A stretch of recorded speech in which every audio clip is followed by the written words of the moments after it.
O eternal and almighty God, from whom all power and wisdom come, we are assembled here before thee to frame such laws as may tend to the welfare and prosperity of our province. Grant, O merciful God, we pray thee, that we may desire only that which is in accordance with thy will, that we may seek it with wisdom and know it with certainty and accomplish it perfectly. For the glory and honor of thy name and for the welfare of all our people. Amen. We acknowledge we are gathered on Treaty 1 territory and that Manitoba is located on the treaty territories and ancestral lands of the Anishinaabe, Anishinaabe, Dakota, Oete, Dene, Sulene, Neothorc nations. We acknowledge Manitoba is located on the homeland of the Red River Métis. We acknowledge northern Manitoba includes lands that were and are the ancestral lands of the Inuit. We respect the spirit and intent of treaties and treaty making and remain committed to working in partnership with First Nations, Inuit, Métis people in the spirit of truth, reconciliation, and collaboration. I'd ask that you please remain standing. The Honourable Government House Leader. Miigwech, Honourable Speaker. Could you please canvass the House for leave? 1, for the Speaker to dispense with calling introduction of bills, committee reports, tabling of reports, and ministerial statements today. 2, to have only one member statement today, with the understanding that the official opposition will use their 2 statements from today sometime later this session. 3, to waive the 2-minute time limit on a member statement delivered today by the Honourable Member for Waverley. 4, for the House to observe a moment of silence after the statement. 5, for the House to recess up to 30 minutes, followed by the statement by the Honourable Member for Waverley, with a 2-minute bell to summon members at the end of the recess. As part of this agreement, the House must resume by 2:30 at the latest. Leave has been requested for the Speaker to dispense with calling introduction of bills, committee reports, tabling of reports, and ministerial statements today. 2, to have only one member statement today, with the understanding that the official opposition will use their 2 statements from today sometime later this session. 3, to waive the 2-minute time limit on a member statement delivered today by the Honourable Member for Waverley. 4, for the House to observe a moment of silence after the statement.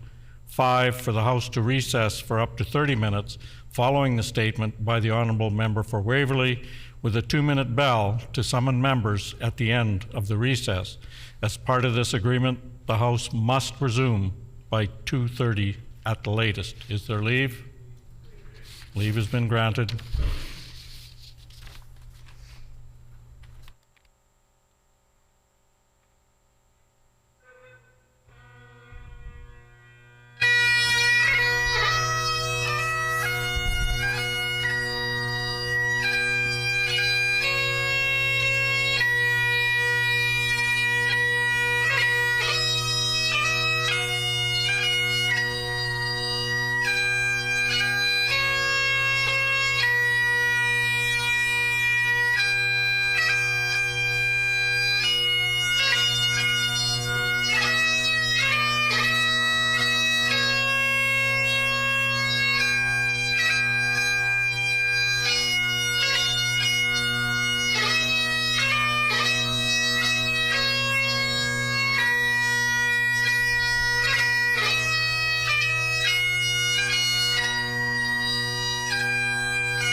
At this time, I'd like to draw the attention of all honorable members to the Speaker's Gallery, where we have with us today the family of fallen firefighter Preston Hibner. We have with us Shada Tashakor, Eileen Hibner, Robert Hibner, Mona Tascador, Farshid Tascador, Daleen Gone, Roxanne Tessier, Stefan Mitten, Lindsay Hebert, Gary Duran, Asha Duran, Chantel Pahal, Bill Pahal, Andrea Muxka, Steve Oblanicki, Gina Loader, and Jerry Ann Shepard. Please be seated. Routine proceedings, member statements. The Honourable Member for Waverley. Thank you, Honourable Speaker. Today, I pay tribute to Preston Hibner, a devoted firefighter, cherished husband, father, son, and dear friend. Recently, at just 40 years old, we lost Preston. He dedicated his life to serving our community and safeguarding Manitobans. Preston embodied selflessness, humility, service to others, and left an indelible mark on all who knew him. His family has bravely asked that we recognize the immense challenges first responders face. Their roles demand intense emotional resiliency as they bear witness to life's fragility and offer comfort during our darkest times. Preston balanced these heroic acts with personal struggle, the impacts of his duty. I've been reflecting on the phrase, "It's okay to not be okay." And as a fellow firefighter, I affirm the importance of embracing this mindset fully. We need a commitment across our ranks to be open and honest about needing help. The work we do exposes us to relentless stress and trauma, and acknowledging when we're not okay is the first step towards healing. True resiliency is found when we break the silence and make space to share the quiet battles within us. These words are not just reassurance. They're a call to action for the well-being of every first responder. To Shada, Oslo, and Preston's family, we support and stand with you. Your courage in the face of such profound loss and your advocacy for better support for the mental and emotional well-being of our first responders remind us that the challenges Preston faced are too common among all who serve on the front lines. I would ask that we reflect on Preston's life and his commitment to others, and let this strengthen our resolve to support the well-being of those who protect us. Honourable Speaker, I ask for leave from the House to observe a moment of silence in honor of Preston Hibner. All members, please rise for a moment of silence.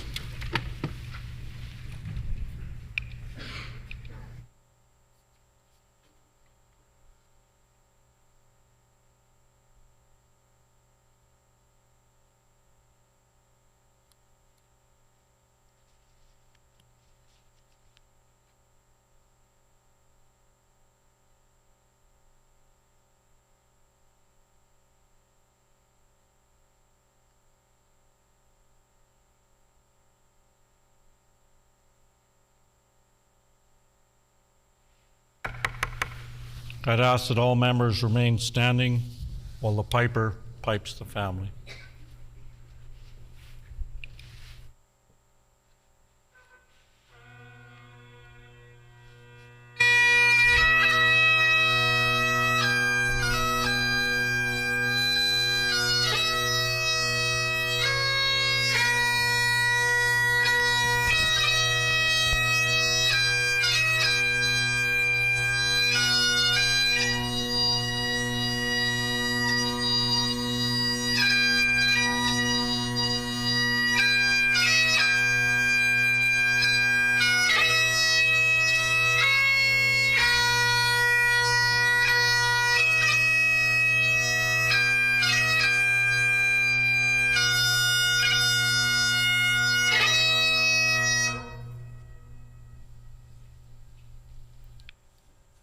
Please be seated.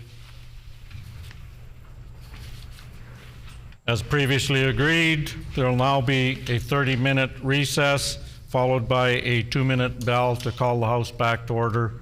In all cases, we will be resuming by 2:30. The House is now in recess.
The Honorable, order please.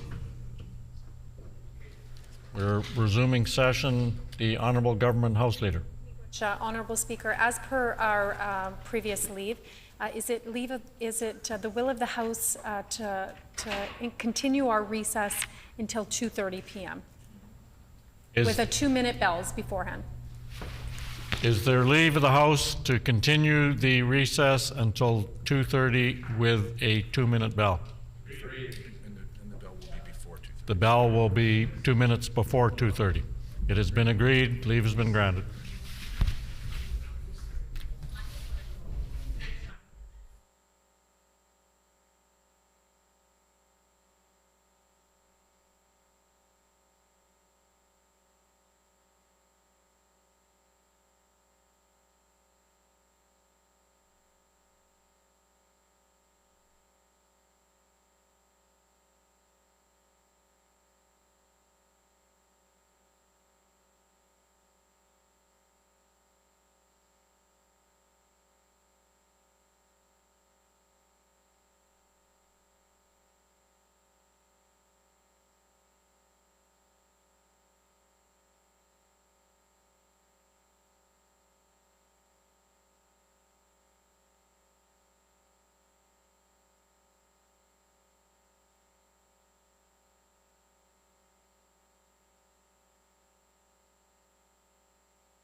Order, please.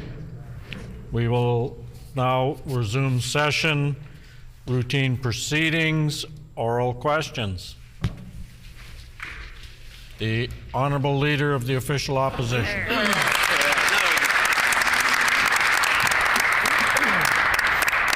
Thank you, Honourable Speaker, and on behalf of PC Caucus, condolences definitely go out to the Hibner family, and of course Shada and their son Oslo, and the new addition that they're expecting in the upcoming fall. Honourable Speaker, members on this side of the House have raised some significant concerns about the Minister of Labour and Immigration threatening to interfere with Manitoba Provincial Nominee Program draws. Since we shed light on the issue, more individuals have come forward to corroborate the story, making the NDP's denial confusing. Wow. I've got some important questions. The question to the Premier is simple. When did he know about the Minister's threats? Was he aware of the threats the Minister made before they were brought up in the House? Yeah.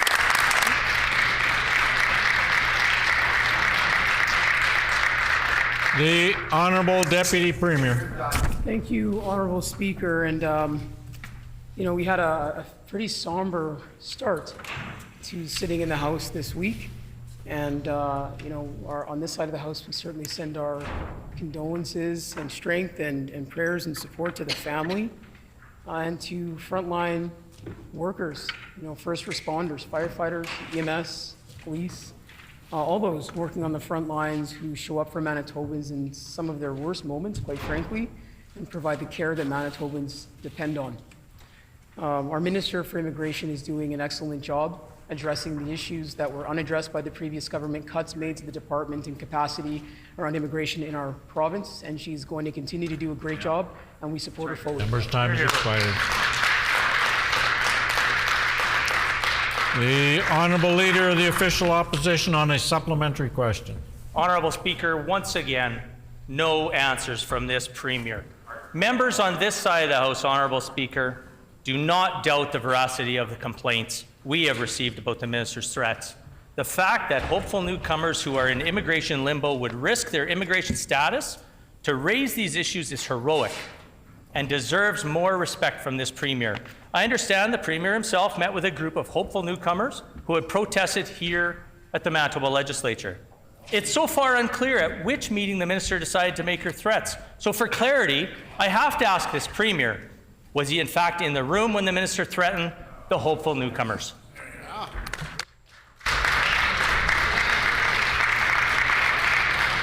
The Honourable Deputy Premier. Honourable Speaker, our Premier and Minister have done a lot of outreach in the months that we've been in government. Right. The Premier and the Minister have met with protesters, they've met with families, they've met with advocates. And on this side of the House, we're going to continue to meet with folks who express their concerns in terms of the decisions made, handed down by the federal government.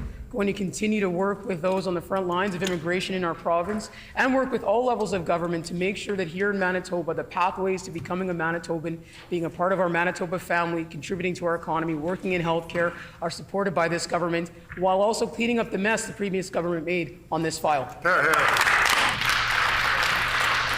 The Honourable Leader of the Official Opposition on a final supplementary question. Honourable Speaker, the words of this Deputy Premier are ringing hollow throughout this great province of ours. It's the actions that are deplorable, Honourable Speaker. In the inaction, when the Premier became aware that the Minister threatened hopeful newcomers with a cancelled draw is an important detail. Whether or not the Premier was present for that threat is also important. If he knew about the Minister making such threats before they were raised in the Legislature, why did he fail to act? And if he was present for the threat, why didn't he interject to restore the faith in the impartiality of the provincial nominee program?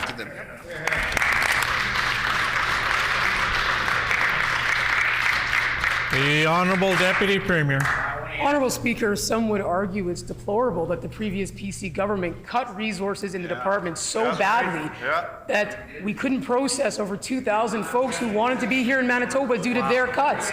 Some might say it's deplorable that the previous PC government created a head tax for those in the nominee program. Some may say it's deplorable that instead of bringing people together in our province, members opposite continue on their train of division, their rhetoric of division that hurts people across this province. On this side of the House, we're focused on bringing people together, on making sure no matter who you are, you get to build a life here in Manitoba, and our Minister of Immigration is doing an outstanding job. The Honourable Leader of the Official Opposition on a new question. Honourable Speaker, the only group that is dividing Manitobans right now is that NDP government, Honourable Speaker. As long as the MLA for Notre Dame is the Minister of Immigration, the immigration process in Manitoba is compromised. Manitoba's immigration process needs to be impartial and free of interference. Unfortunately, those who are awaiting the next steps in becoming Manitobans do not have confidence in this minister. In fact, Honourable Speaker, they're afraid. I'll table a transcript from a meeting between workers and students hopeful to remain in Manitoba. In this meeting, it's made clear that these individuals were informed by the minister there would be consequences of protesting. If it's not a cancelled draw, as many people believe was implied, then the Premier needs to be clear. What are those consequences?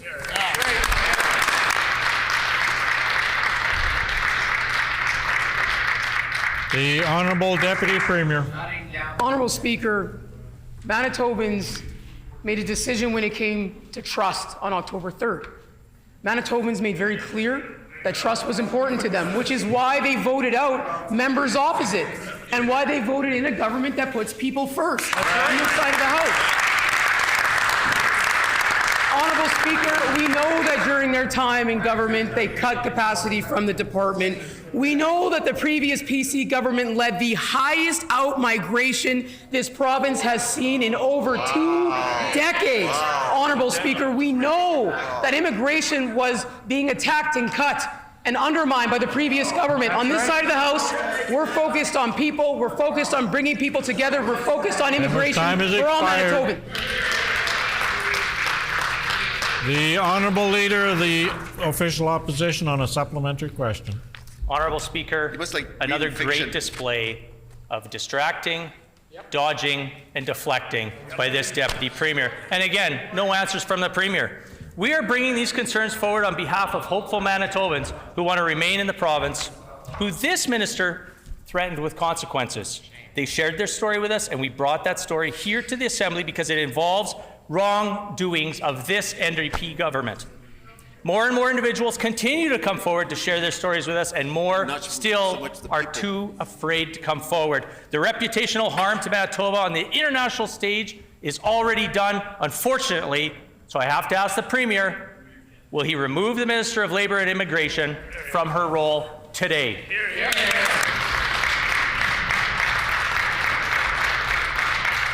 The Honourable Deputy Premier.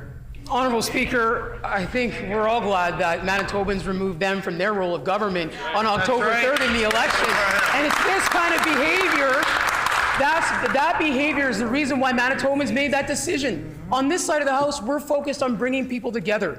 We're focused on working with all levels of government to make sure Manitoba has pathways in place to improve immigration in our province. We're focused on moving things in a better direction. The highest out-migration in 2 decades under the previous government, we're improving that on this side of the House. Our government is focused on making sure we have more capacity, not less. Our government is making sure that immigration in Manitoba is strong for generations to come. The Honourable Leader of the Official Opposition on a final supplementary question. Honourable Speaker, our job on this side of the House is to advocate and support new and hopeful Manitobans, not like that side of the House, which seems to be dodging and deflecting and protecting their ministers who on a day-to-day basis continue to threaten Manitobans. The immigration process shouldn't depend on who you know or whether or not you're able to gain an audience with the minister and the premier. Making promises contingent on protests ending is the same as making threats to end protests. Will the premier do the right thing to restore confidence in Manitoba's immigration system by asking this failing minister to resign or removing the NDP MLA for Notre Dame from her duties as Minister of Labour and Immigration today, Honourable Speaker?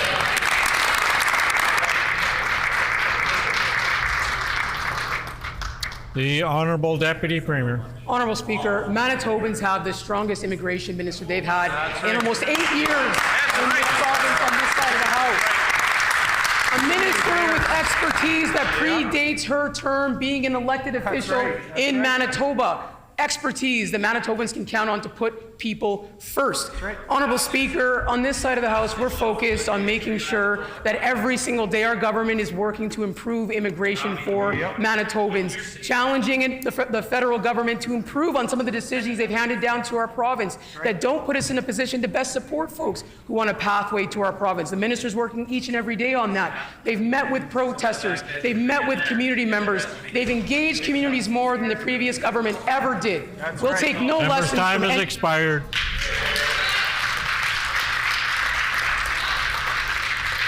The Honourable Member for Gassey.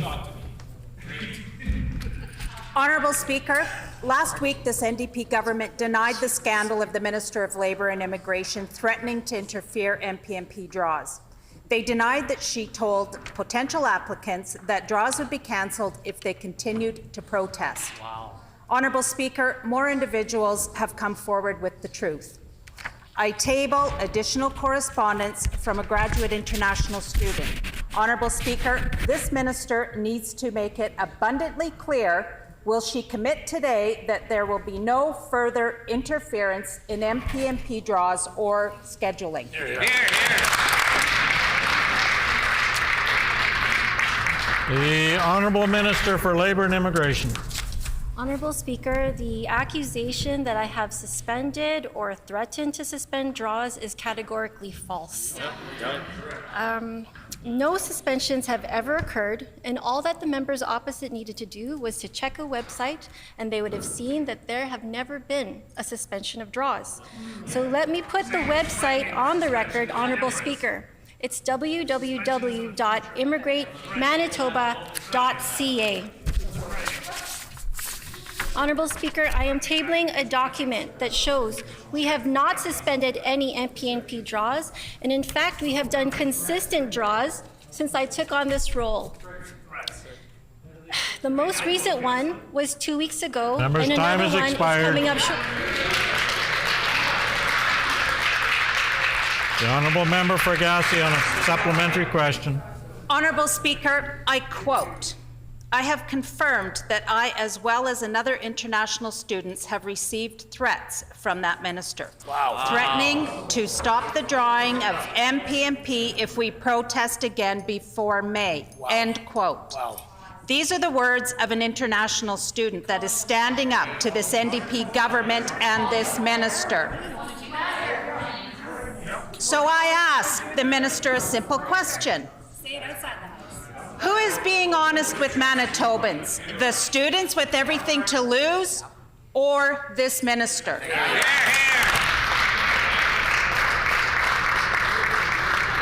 The Honourable Minister for Labour and Immigration.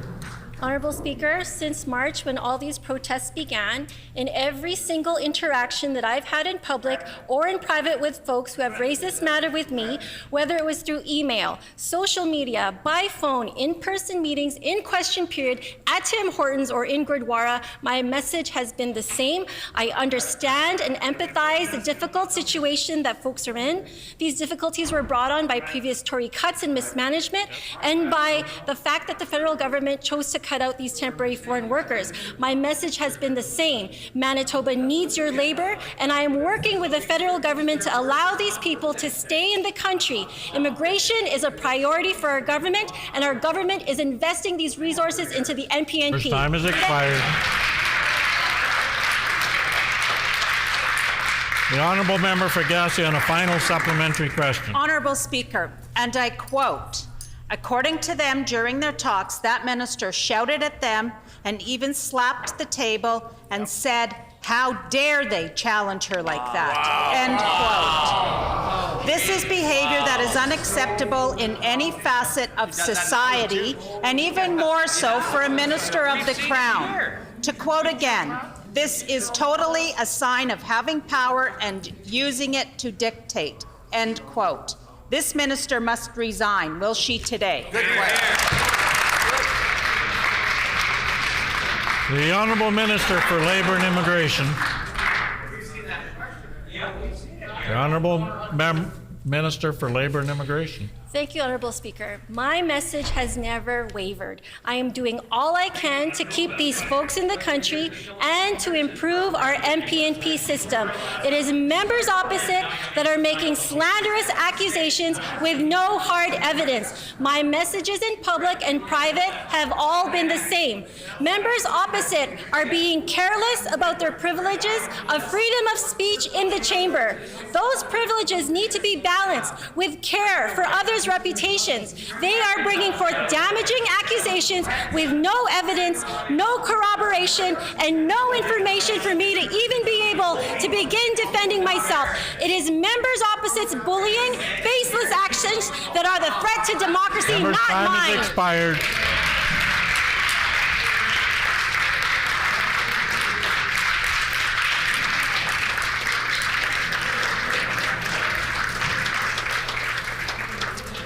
The Honourable Member for Brandon West. Well, that was an interesting statement by the minister, not to suspend any draws yet. Honourable Speaker, it is the Charter of Rights and Freedoms, not the Charter of Wrongs and Freedoms. And many wrongs do not make a right. The Premier has repeatedly said that this is the people's building. They have invited anyone to exercise their democratic right here to protest, with the exception of those that give their government bad press. They're more worried about their government's reputation than Manitobans' reputation on the international front. As the saying goes, when the cat's away, the mouse will play. Was this a caucus decision made in the absence of the Premier, or was he informed?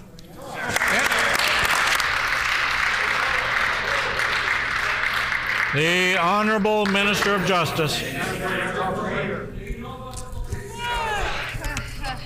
You know, I was quite surprised when the member stood up and he started to talk about the People's Building, about One Manitoba, and I thought maybe, just maybe, Honourable Speaker, he'd finally gotten the message. The Manitobans are sick of the division, they're sick of the misrepresentation of the facts, and they want a new approach. That's why I'm proud to be on a team. I'm proud to be with a Minister of Immigration that cares to meet with people, that cares to reach out to the public, and cares to respond to their needs. And what is this minister doing but trying to repair the damage that was done by 7.5 years by the previous government? So I stand with this minister, and we will stand each and every day with all Manitobans. The Honourable Member for Brandon West on a supplementary question. Well, I agree with the Justice Minister. Manitobans are sick of the division, and these letters proved that. Honourable Speaker, it's a character right, it's a charter right to association, assembly, and expression. There is no charter section that gives rights to threats, intimidation, or coercion. Federal law also speaks to abuse of power by a public official. And for this minister to threaten individuals by prohibiting protests right here is a blatant violation of such rights and freedoms. Why is this NDP government ignoring the rights enshrined in the Charter of Rights and Freedoms for newcomers for Manitoba? Yep, here. The Honourable Minister of Justice. Well, the truth is, Honourable Speaker, that members opposite have no proof that their accusations are spurious, and that they have no real connection with what's really happening on the ground. This Minister of Immigration has met with folks who are concerned about immigration. This Premier has met with folks who are concerned about their futures here in Manitoba. And every single time that they have met, they have heard the same message, that we welcome you, that we want to ensure that this issue that's been caused by the federal government, that we resolve it on our end, and that we prioritize immigration. That's been the message of One Manitoba and One Future coming from this side.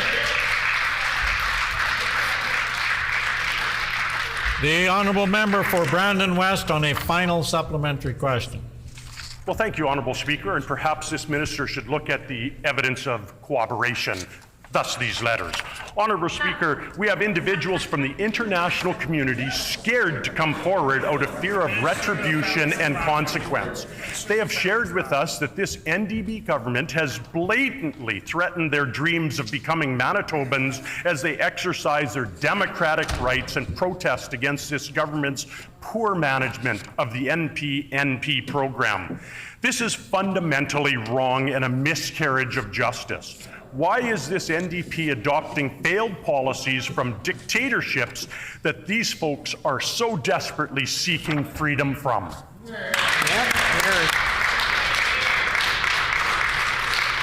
The Honourable Minister of Justice. You know, Honourable Speaker, the words that are put on the record here in this place matter. I know the member opposite had some notes prepared for him, I suppose, by somebody in the back rooms there that thought they were being clever, or that they would be able to make these accusations. There's no repercussions for them sitting in the back room. But these words matter to Manitobans. And these words are being heard by Manitobans. And what they're hearing from this side of the House is a message of unity, a message of working together with people who want to build a future here in Manitoba. We're going to do absolutely everything we can to make that a reality. While the opposition will continue to divide Manitobans, we won't take that dark path. We'll continue to fight for Manitobans and fight for all people want to be. The Honourable Member for Spruce Woods. The constitutional rights and civil liberties of Manitobans are non-negotiable. They have protected rights to freedom of speech and freedom of assembly. But the NDP immigration minister seems to treat those freedoms like a bit of a nuisance. Everyone has the right to peacefully protest and oppose NDP policies, whether this minister or her government likes it or not. So I need to ask, will the minister admit that she was wrong and stop infringing on the charter rights of hopeful Manitobans? The Honourable Minister for Education and Early Childhood Learning. Yeah, thank you, Honourable Speaker. It's a very interesting question. I'll just say this. We on this side of the House are working every day to repair the damage that was made by that former government. We have, Honourable Speaker, a minister in place that knows its portfolio inside out, makes the connections necessary, and ensures that people are treated with dignity and respect, something they never got from members opposite. That's right. The Honourable Member for Spruce Woods on a supplementary question. Well, thank you, Honourable Speaker, and it's very interesting that the Minister for Education is answering these questions about immigration policy, but I guess a cabinet shuffle is on the horizon. The Charter guarantees Manitobans freedom of expression, freedom of peaceful assembly, and freedom of association. Protests are one way Manitobans can speak truth to power and send a loud message to this NDP government about their reckless policies and manipulative behavior. But this immigration minister wants to silence these Manitobans. That's dangerous. So again, I will ask, will she stop infringing on the charter rights of Manitobans and allow them to peacefully protest in front of this building?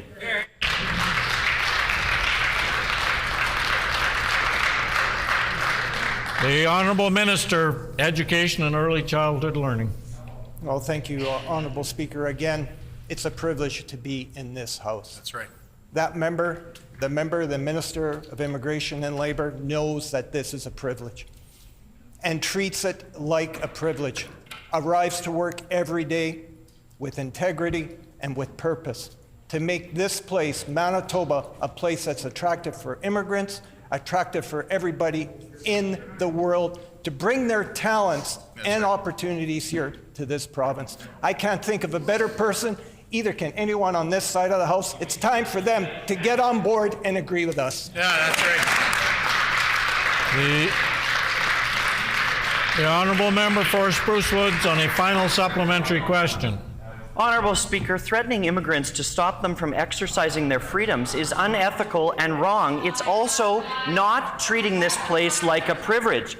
The immigration minister needs to stop this and apologize. She also needs to come clean on the infringement on these immigrants as well as an infringement on all Manitobans. Will she stop threatening these immigrants, apologize, and retract her statements that infringe on their rights and the rights of all Manitobans?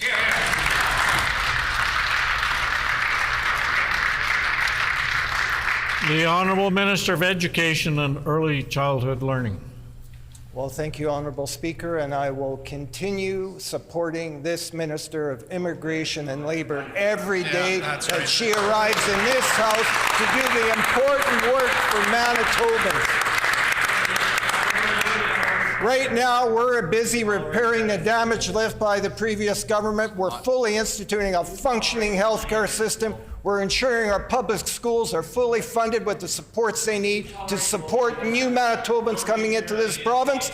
And after 6 months, not only have we gotten to work, we got lots more to do. Pay attention, and we'll get it done. Yeah, that's right. The Honourable Member for Fort White. Honourable Speaker, we have tabled documents, letters, and emails, and the members opposite will not deny what we are saying. If the minister is not denying this happened, then it must be true. Manitobans deserve answers, and they deserve more from this Minister of Labour and Immigration.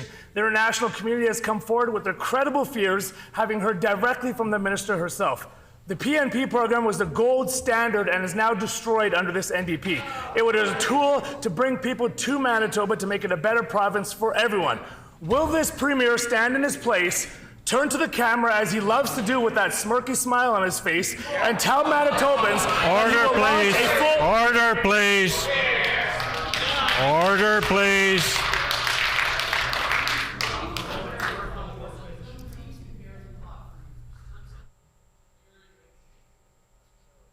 I would caution the member for Fort White about the language that he used there, and perhaps maybe he should apologize for it.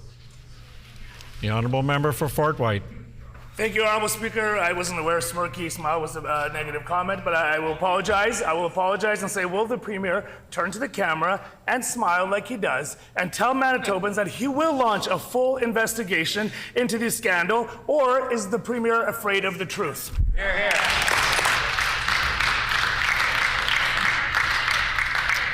The Honourable Member for Economic Development, Investment, Trade and Natural Resources. Honourable Speaker, I just want to begin my response by noting that we began today with a tribute to a firefighter. And as a minister responsible for wildfire service and other frontline workers in Manitoba, specifically conservation officers, I want to just add our thoughts and prayers with the family who've gone through this tragic time, and say that we are all supportive as this province, as frontline workers, and as folks who care deeply about supporting community and supporting people in this province. We want to offer our thoughts and prayers. I'll get to the member opposite's question and my next opportunity to speak.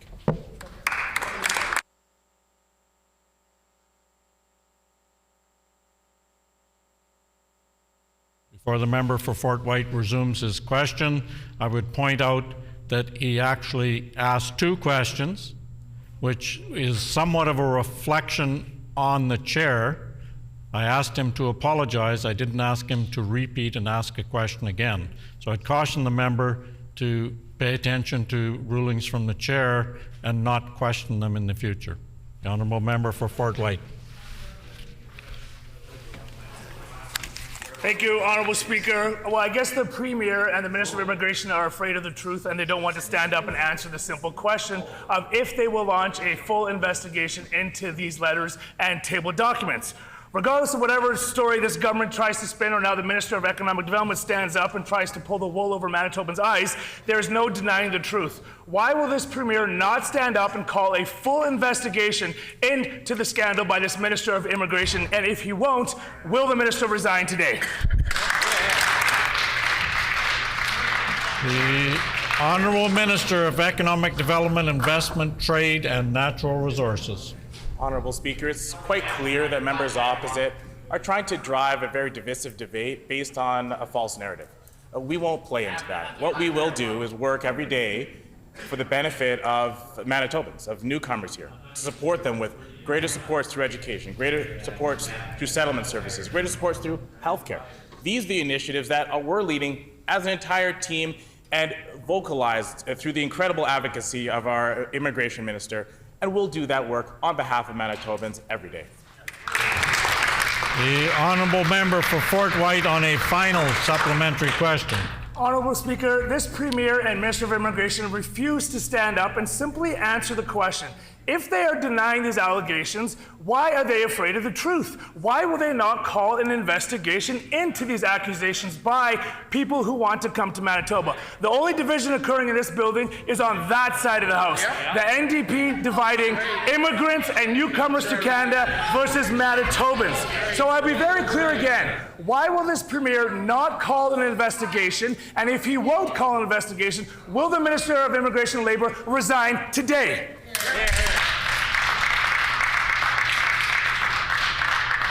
The Honourable Minister for Economic Development, Investment, Trade and Natural Resources.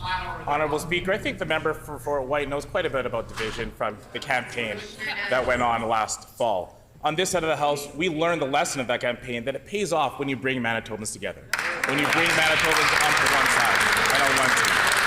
And not only do we learn that lesson, but we're living that out in this group today. This NDP team is united.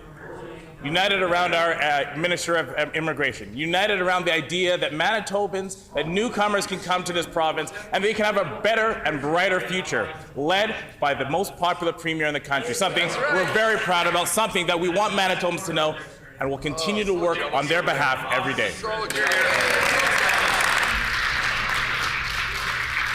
The Honourable Member for Tyndall Park. Thank you, Honourable Speaker, and happy Earth Day. Let me begin by commending all the fantastic Manitoba organizations who continue to strive for a more sustainable future. This year's Earth Day theme is focused on the epidemic of plastic waste. The recovery rate of plastic packaging is 45% in Manitoba. There are no local businesses that processes recycled plastic materials in our province. Instead, they are shipped to end markets in Ontario, the US, and even overseas. Can the Premier explain why we choose to increase our carbon footprint by not repurposing recycled plastic locally right here in Manitoba? The Honourable Member for Immigration. The Honourable Minister of Environment and Climate Change. Thank you, Honourable Speaker, and thank you to the member opposite for that question. I also want to wish Manitobans a happy Earth Day. We had a wonderful celebration of Earth Day in the Rotunda earlier today. And on Earth Day, we really commit ourselves not only to celebrating our Mother Earth, but really to committing to protecting our Earth and conserving our Earth. I'm very proud of the work of our Department of Environmental Stewardship. I know that they are working hard on modernizing our material stewardship program and our recycling programs, and I look forward to sharing more. Thank you to the member again for the question. The Honourable Member for Tyndall Park on a supplementary question. Thank you, Honourable Speaker. Here in Manitoba, our recovery rates for aluminum beverage cans are 48%. Compare this to Alberta, where their overall return rates are 85%. There's no excuse as to why Manitoba is only recovering half of what Alberta is able to do. Does the minister believe Manitoba's return rates are sufficient? And if not, what is she doing to boost this number? The Honourable Minister for Environment and Climate Change. Thank you, Honourable Speaker. And again, I thank the member opposite for the question. I thank the member opposite for a question that's important to Manitobans. I know that Manitobans care about many issues, and I would urge the members of this House to ask more pertinent questions that Manitobans are concerned about. I have met many times already with the Canadian Beverage Recyclers. I do question the members' facts and statistics there. I do not believe that they're accurate. I'd be happy to meet with her later to talk about it. But I know that Manitoba is doing a great job in our recovery program. I know that there is room to do better. We are doing that work, and we are committed to doing better for Manitobans for the environment. The honourable member for Tyndall Park on a final supplementary question. Thank you, Honourable Speaker. The same amount of energy used to produce one aluminum can is equal to 20 recycled cans. Part of the reason why Alberta's recycling system is so effective is because beverage containers for both and beer, which include aluminum, plastics, and glass bottles, are all eligible for refunds. Can the minister explain why Manitoba does not have a refundable container program outside of beer products? The Honourable Minister for the Environment and Climate Change. Thank you, Honourable Speaker, and again, thank the member for Tyndall Park for the question. As I said, I am very proud of the work that our department is doing. I know that we are working hard on modernizing our recovery and recycling programs. We know that we can do better. We know that Manitoba is already doing great things. We're very proud of our budget that we've just put forward and the budget measures that were put forward for our department. And I look forward to working with the member opposite and learning more about what they're doing in Alberta. Thank you very much. The Honourable Member for Kirkfield Park. Honourable Speaker, I rise today with an important question on an issue that affects every community in the province. When Manitobans call, first responders are there. As a government, we have a sacred duty to support first responders in their selfless work in keeping Manitobans safe. Can the Minister of Families tell us about our announcement earlier today that will further support our first responders? The Honourable Minister of Justice. Thank you, Honourable Speaker. I want to thank my colleague for the question. This is indeed a somber week and a somber day for first responders in this province. I want to thank you, Honourable Speaker, our clerks, our Premier, and our House leaders who facilitated the family and allowed us as a legislature to offer our condolences. Today, our government announced funding for 3 mental health workers to ensure firefighters, paramedics, and law enforcement across the province have access to mental health support. First responders are always there for Manitobans during an emergency, and over time, it takes a toll on their mental health. These 3 mental health workers are a step in our government's continued effort to reduce the stigma around post-traumatic stress and to remove barriers for people to get mental health support. Time has expired. The Honourable Member for Roblin. For the historical record, members of the NDP cabinet and backbench are today calling MPNP applicants liars for speaking out about the treatment they've received at the hands of this immigration and labour minister. They have closed ranks around their minister, leaving MPNP applicants out in the cold. If that's not divisive, I don't know what is. Will the minister stop threatening MPNP applicants today?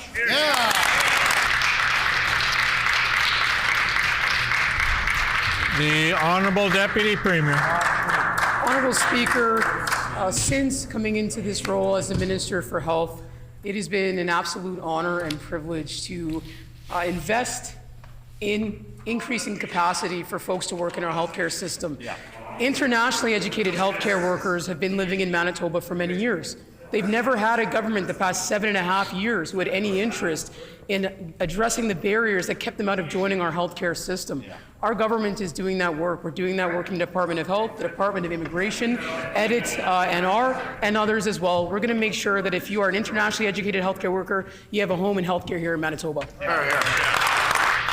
The Honourable Member for Roblin on a supplementary question. I'd like to quote again from the same document that my colleague tabled earlier.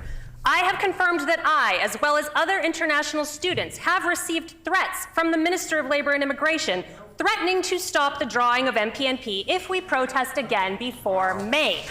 The minister says that these folks are liars. Will the minister stand up today and acknowledge their role in this mess?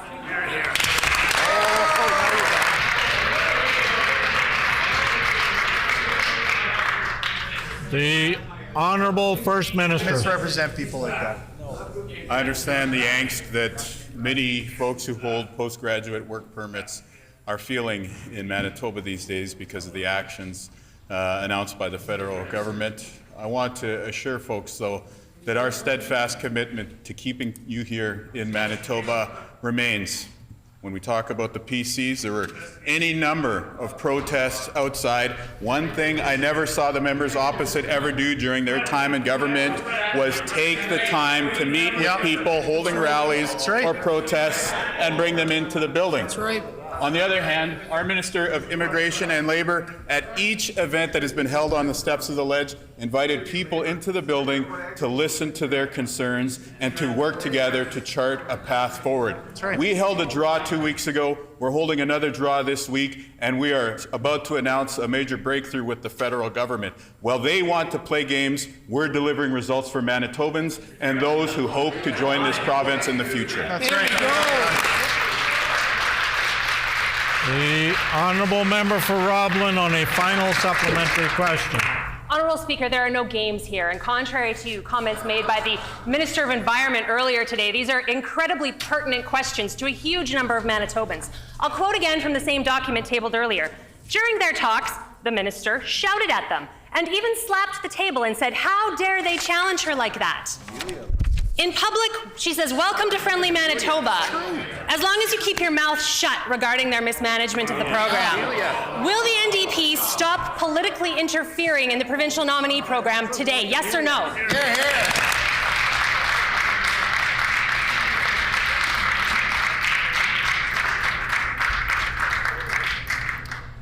The Honourable First Minister.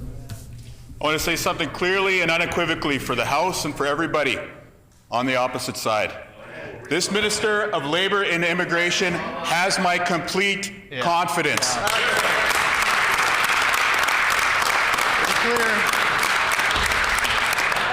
She's doing important work. That's right. She's doing draws to ensure that the provincial nominee program can move forward. She's doing the work of staffing up the department. She's engaged with the federal government so that we're going to be able to deliver results for postgraduate work permits. And I'd like to assure everyone on the opposite side that not only will she be in cabinet longer than the member for Fort White, she'll be there longer than the member for Lac de Bonnie, longer than the member for Steinbach, longer than any of them were ever in government. She will still be there.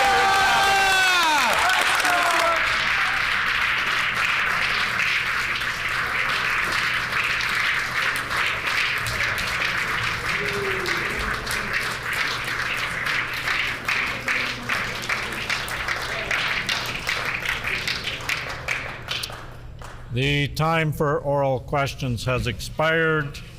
Petitions, grievances, orders of the day, government business. The official government House Leader. Good, Honourable Speaker. Can you please call the continuation of second reading deadline debate on the following bills? Bill 13, the Emergency Medical Response and Stretcher Transportation Amendment Act. Bill 17, the Workplace Safety and Health Amendment Act. Bill 18, the Community Child Care Standards Amendment Act. Bill 19, the Drivers and Vehicles Amendment Act. Bill 20, the Highway Traffic Amendment Act. Bill 24, the Intimate Image Protection Amendment Act, distribution of fake intimate images, and Bill 11, the Statutes and Regulations Amendment and Interpretation Amendment Act. As per Sub-Rule 2, Bracket 11, today is the second deadline day for the second reading of specified bills, and as such, at the beginning of orders of the day, the following provisions shall apply.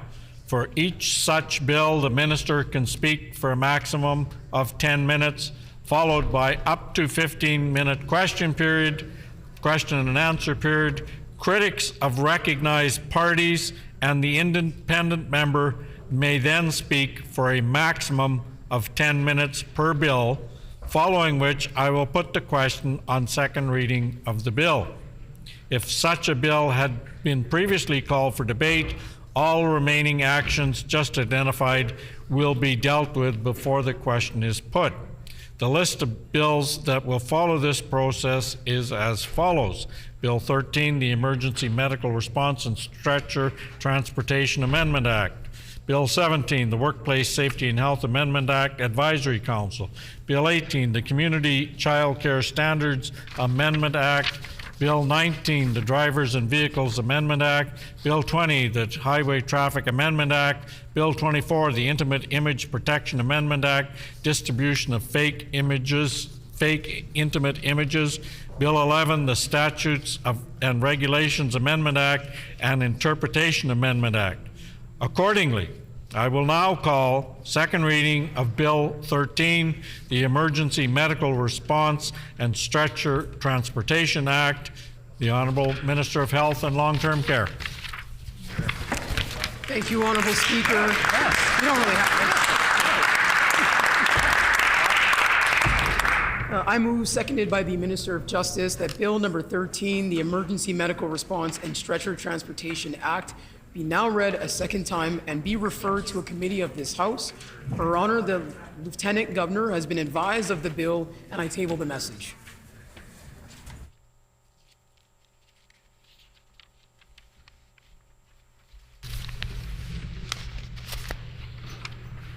It has been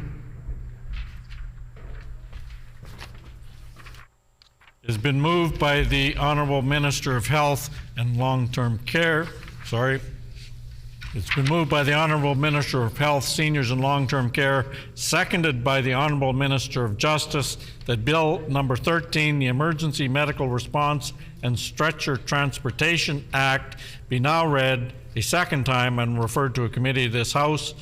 Her Honour, the Lieutenant Governor, has been advised of the bill, and I table the message. The message has been tabled. The Honourable Minister of Health, Seniors and Long-Term Care. Thank you, Honourable Speaker. And again, Honourable Speaker, currently the Emergency Medical Response and Stretcher Transportation Act does not contemplate the issuance of separate licenses for the operation of different parts of one air emergency medical response system. However, a new service model has been adopted for one air emergency medical response system based on a 10-year agreement signed in 2023, in which the air platform and the medical care on transports will be operated by two different entities. In particular, the air platform is provided by Kuwaitan Air LP, a certified and licensed Transport Canada air carrier, and medical care in transports is provided by Shared Health.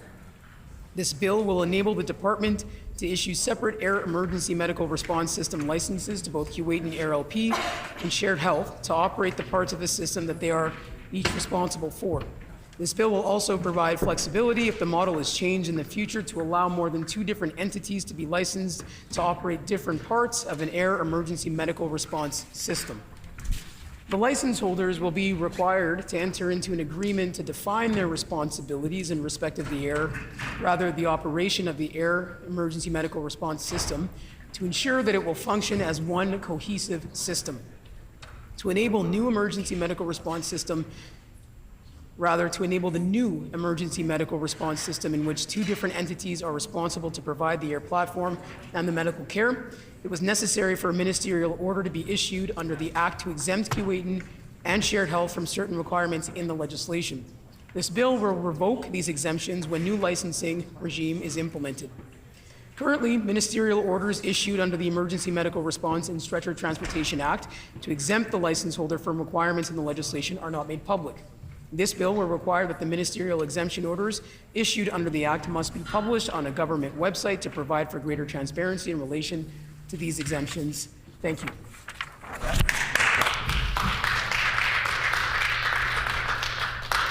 A question period of up to 15 minutes will be held. Questions may be addressed to the Minister by any opposition independent member in the following sequence. First question by the official opposition critic or designate. Subsequent question asked by critics or designates from another recognized party. Subsequent questions asked by each independent member. Remaining questions asked by any opposition member, and no question or answer shall exceed 45 seconds. The floor is open for questions. The Honourable Member for Roblin. Thank you, Honourable Speaker. I have a couple of questions, and they're a little bit detailed, so bear with me. Can the Minister, these questions are around section 5.5, bracket 2.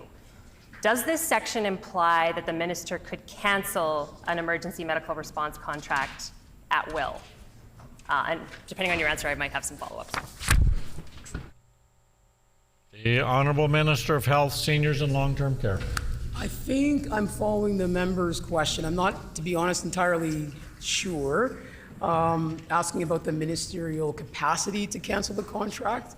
I believe, under more broadly the ministerial powers, that is something that I believe would be under the capacity of the minister. However, given the way this legislation is being brought forward, really at the heart of the amendments being brought forward is to allow for flexibility for increased capacity. So it's really around, this is a 10-year agreement, so this is really about in future, if there are other agreements, having the flexibility to have more than 1 and 2 separate licenses issued if you've got multiple folks who are responsible for each component of the agreement. The Honourable Member for Roblin. Okay, I thank the minister for that answer. Under Section 12, subsection 2, does this provide that no additional licenses could be issued to any other provider besides Keewatin Air LP and the relevant provincial health authority? The Honourable Minister of Health, Seniors and Long-Term Care. Yeah, I appreciate the member's questions getting in the weeds. I think that's a good thing. We did have a briefing with the critic on this particular legislation, but I do think it's a good thing if questions are coming up after that are looking at the details. So, this particular agreement is a 10-year agreement, and as it stands in the agreement, the responsibility of staffing the aircraft is by Shared Health. The responsibility to maintain standards for the aircraft is under Keewatin Air LP. That is the agreement's in place. It's a 10-year agreement. I personally don't foresee any changes there, but certainly, I think the important thing is having the flexibility for future agreements should this be an issue. The Honourable Member for Roblin. Okay, thank you. So if I'm understanding the minister correctly, so the license that will be issued under this bill to Shared Health is a license only to operate the services within Keewatin Air's aircraft, as described in the legislation. This isn't issuing a license for Shared Health to operate their own separate air ambulance vehicles.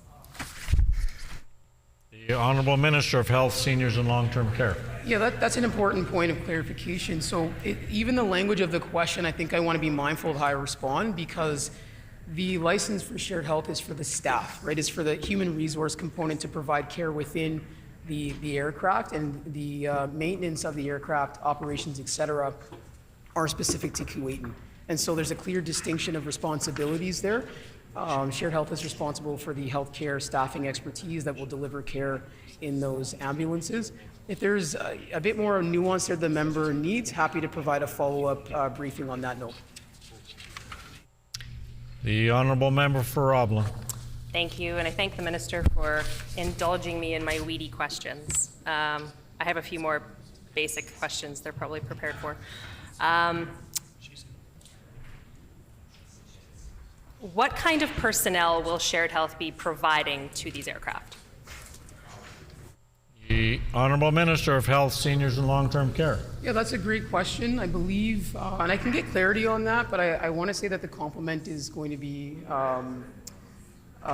physician, nurse. There may be a paramedicine component to that as well, but I can get the full complement for that member on the details of that. I don't have it right in front of me, but it's important to note that the human resource component of this agreement will have standards and have consistency. Shared Health is going to be responsible for maintaining the standards and the quality around what that staffing complement looks like, and as well making sure that if there are adjustments, training, et cetera, that need to be made, that they're responsible and on top of that. The Honourable Member for Roblin. Has the minister consulted with Keewatin Air specifically on this bill? The Honourable Minister of Health, Seniors and Long-Term Care. Yes, so both proponents, Shared Health and Keewatin Air, are aware of this legislation and have been consulted. This is a piece of legislation that, quite frankly, just sort of cleans up and streamlines the process moving forward. It also allows for greater transparency. Previously, there was no requirement to post if any exemptions were being signed off on a ministerial order, to place those online or on a website and make them public. So this is an opportunity to not only make sure we're mitigating the use of exemptions and just having a clear delineation of duties, but also enhancing public trust and transparency. The honourable member for Roblin. Thank you, Honourable Speaker. Has the minister consulted with any other stakeholders on this legislation? The honourable Minister of Health, Seniors and Long-Term Care. Yeah, that's a really good question. We have had really good meetings and conversations with other emergency air service providers. Maybe not necessarily the same type of aircraft, but folks who provide these emergency response services in different capacities. And there's a good understanding, I would say, across the board from folks that it's important that we have legislation that supports people being able to practice to their full scope and recognize the delineation of duties is very, very clear.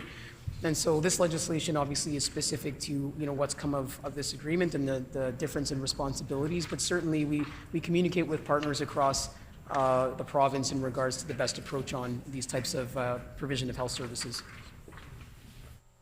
The honourable member for Roblin. Thank you, Honourable Speaker.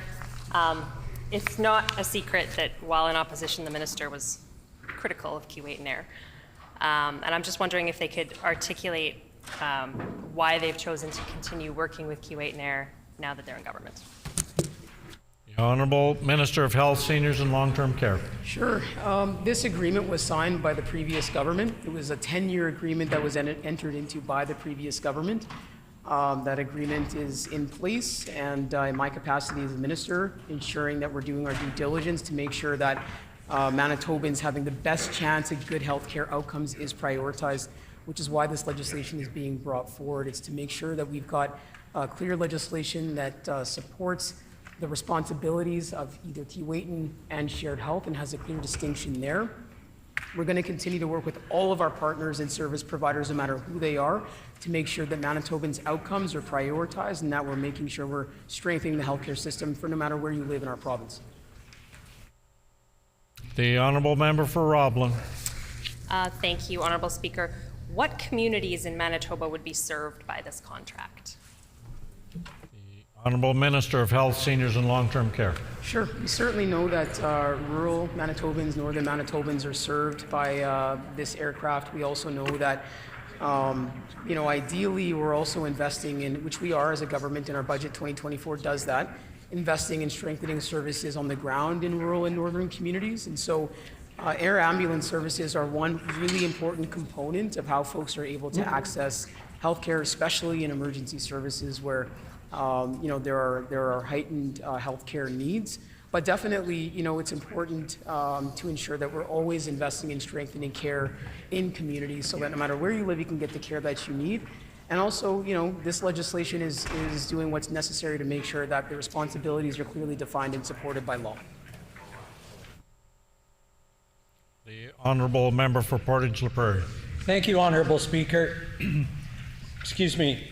Has the minister consulted with any other stakeholders regarding this? Honourable Minister of Health, Seniors and Long-Term Care. Yes, we talk to our stakeholders on a regular basis, rural and northern communities, in constant consultation, quite frankly, in terms of what the best approaches are to better serve their communities. Our budget 2024 makes significant investments in strengthening care in communities, whether that's training healthcare expertise, whether that's working with rural and northern communities to make sure that their ERS services have the flexibility that meets the needs of rural communities. That's been a really, really big point.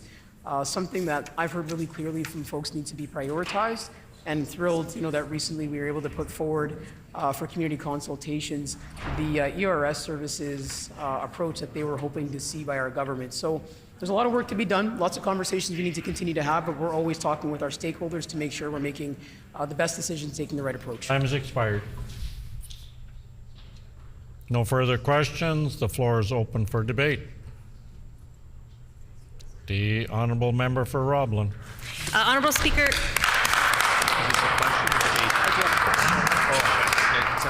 Honourable Speaker, I did have one additional question. I just didn't stand up quickly enough. Could we revert back to the question period for one additional question? You need to ask for leave to do that. Does the member have leave to revert for one more question? Leave has been denied. The honourable member for Roblin. Okay, thank you, Honourable Speaker. I'm pleased to rise to put a few words on the record about Bill 13. We did have a briefing. I had additional questions coming out of that briefing that I may have to follow up with in writing. I was going to ask the additional question about whether this legislation applies to the transport of deceased persons as well, if that's something that Keewatin Air is doing under their contract. But I will refer that question to the minister for another time. So in reading this legislation, I'll admit that it was a little bit confusing to understand exactly what the intent of it was. So my understanding of this legislation is that there is currently no legislation explicitly allowing shared health employees to be on subcontracted air ambulances. And it is my understanding that that's what this legislation seeks to correct. That Bill 13 would formally allow shared health employees to be on Keewatin aircraft. And in speaking out to stakeholders on this bill, that is also their understanding. But where I have some concern as the critic for health is that previously, as opposition critic for health, the now minister was very critical of the previous government's decision to work with Keewatin Air. They alleged that patients were being put at risk and that the quality of care had been diminished. They labeled it privatization.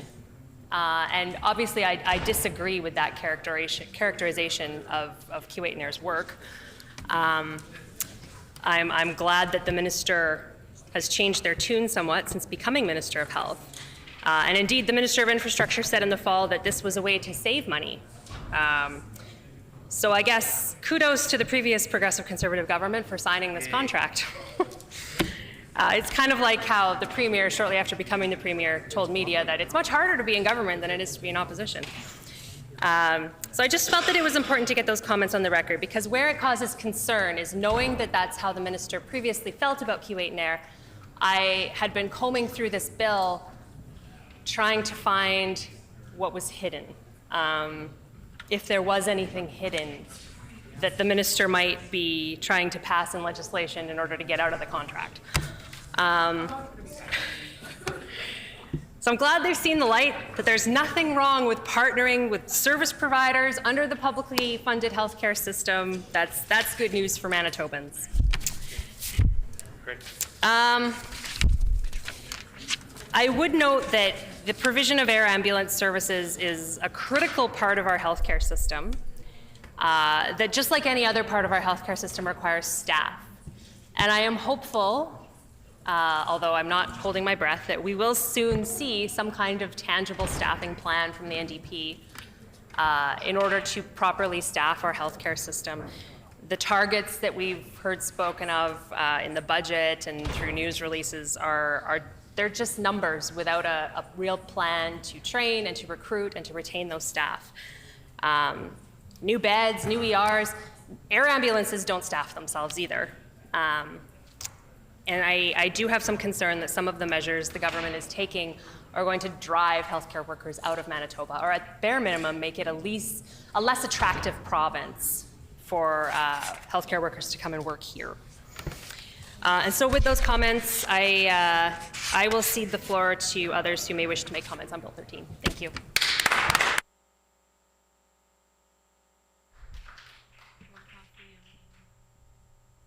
The question before the House is second reading of Bill number 13, the Emergency Medical Response and Stretcher Transportation Amendment Act.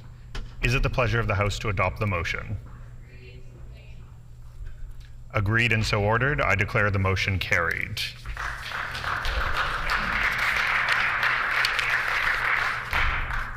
We will now move on to second reading of Bill 17, the Workplace Safety and Health Amendment Act.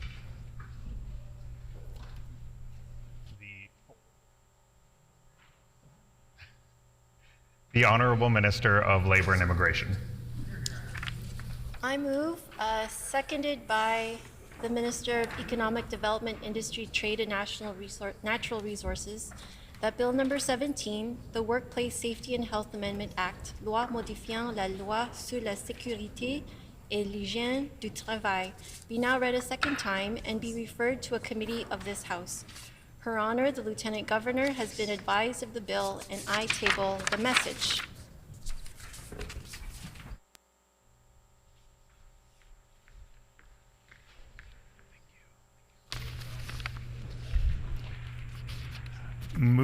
by the Honourable Minister of Labour and Immigration, seconded by the Minister of Economic Development, Investment, Trade and Natural Resources, that Bill number 17, the Workplace Safety and Health Amendment Act, be now read a second time and be referred to a committee of this House.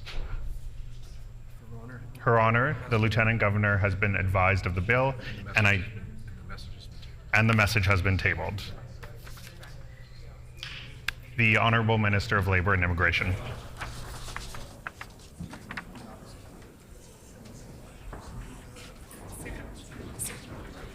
Okay. Thank you, Honourable Speaker. It is my pleasure to rise and speak about Bill 17, an amendment to the Workplace Safety and Health Act to re-establish the Advisory Council on Workplace Safety and Health. Restoring the Advisory Council on Workplace Safety and Health is an immediate priority for our government. In 2018, the previous government, against the advice of the business and labour communities, repealed the Advisory Council as part of a government-wide reduction of standing committees.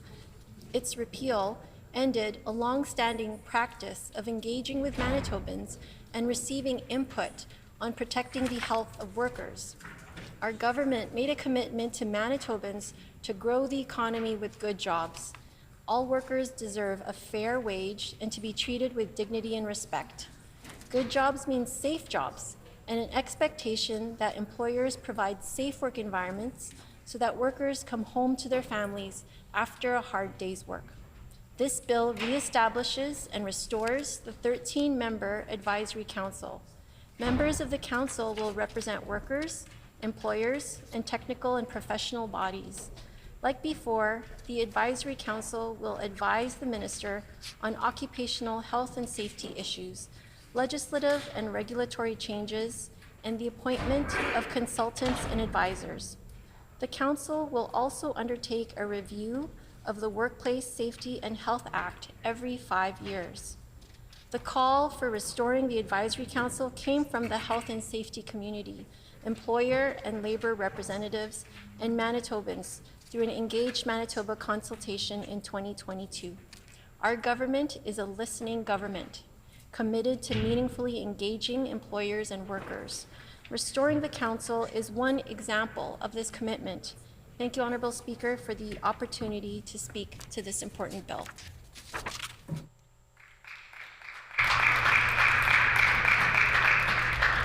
A question period of up to 15 minutes will be held. Questions may be addressed to the Minister by any opposition or independent member in the following sequence.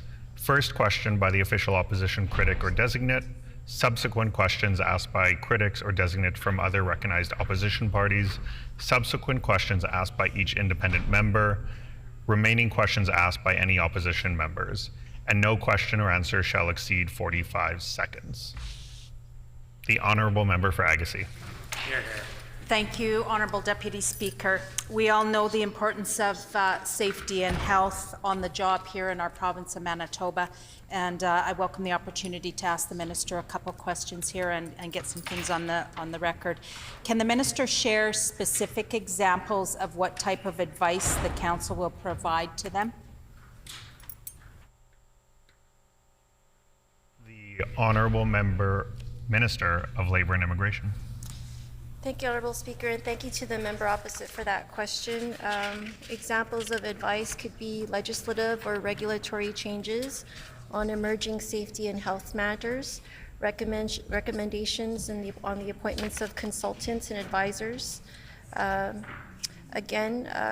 completion of a 5-year review of the Workplace Safety and Health Act, which is a pretty large undertaking, and other recommendations relating to occupational health and safety. Other recommendations could be about the protection of workers in specific workplaces and situations. A concrete example would be protections on PPE for women. Women currently and other types of diverse The Honourable individuals. Minister's time has expired. The Honourable Member for Portage-La Prairie. Thank you very much, Honourable Deputy Speaker. What measures will be in place to prevent conflicts of interest among members of the Advisory Council?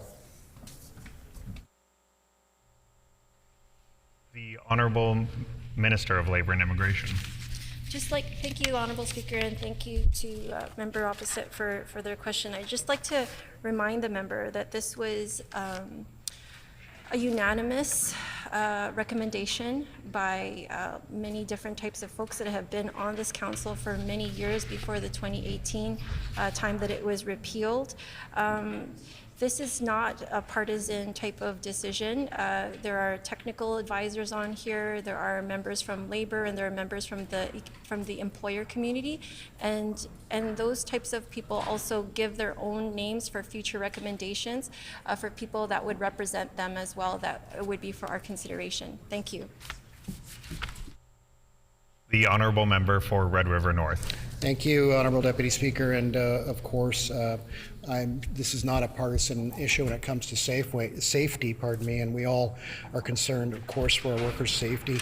Can the Minister tell us again, and I know you touched on it earlier, who you consulted in labour and business community, and I'm talking specifically business community in the private sector? The Honourable Minister of Labour and Immigration. Thank you, Honourable Speaker, and thank you to member opposite for their question. We did take on the public and stakeholders through the Engage Manitoba website. This is from October 30th to November 30th, 2022. The Manitoba Federation of Labour, the Manitoba Employers Council, American Industrial Hygiene Association, the Mining Association of Manitoba, Inc., and the Occupational Health Centre.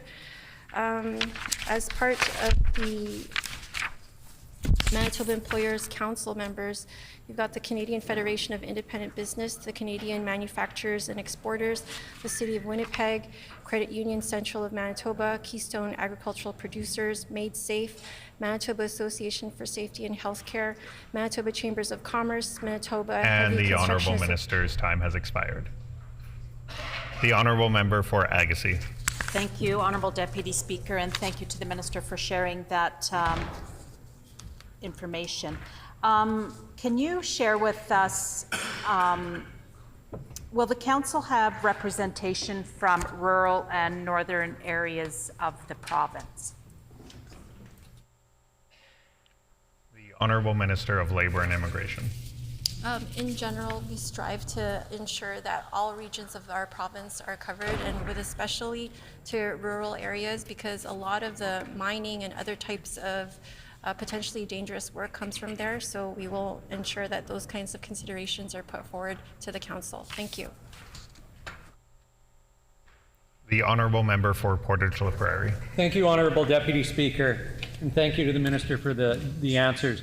Is there a risk that the Advisory Council could become dominated by certain interest groups, potentially marginalizing other groups? The Honourable Minister of Labour and Immigration. Thank you, Honourable Speaker, and to member opposite for their question.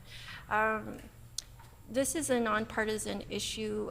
There are very important issues that need to be tackled as it relates to safety and health that this council has done remarkably well over the many, many years of its existence. This is something that other jurisdictions have across Canada. There is nothing, remarkable about it in terms of it being able to be susceptible to this type of thing. This is a nonpartisan issue. It's about workplace safety and health, and this is a unanimous recommendation made by both business, labor, and technical experts in this field. Thank you, Honourable Speaker.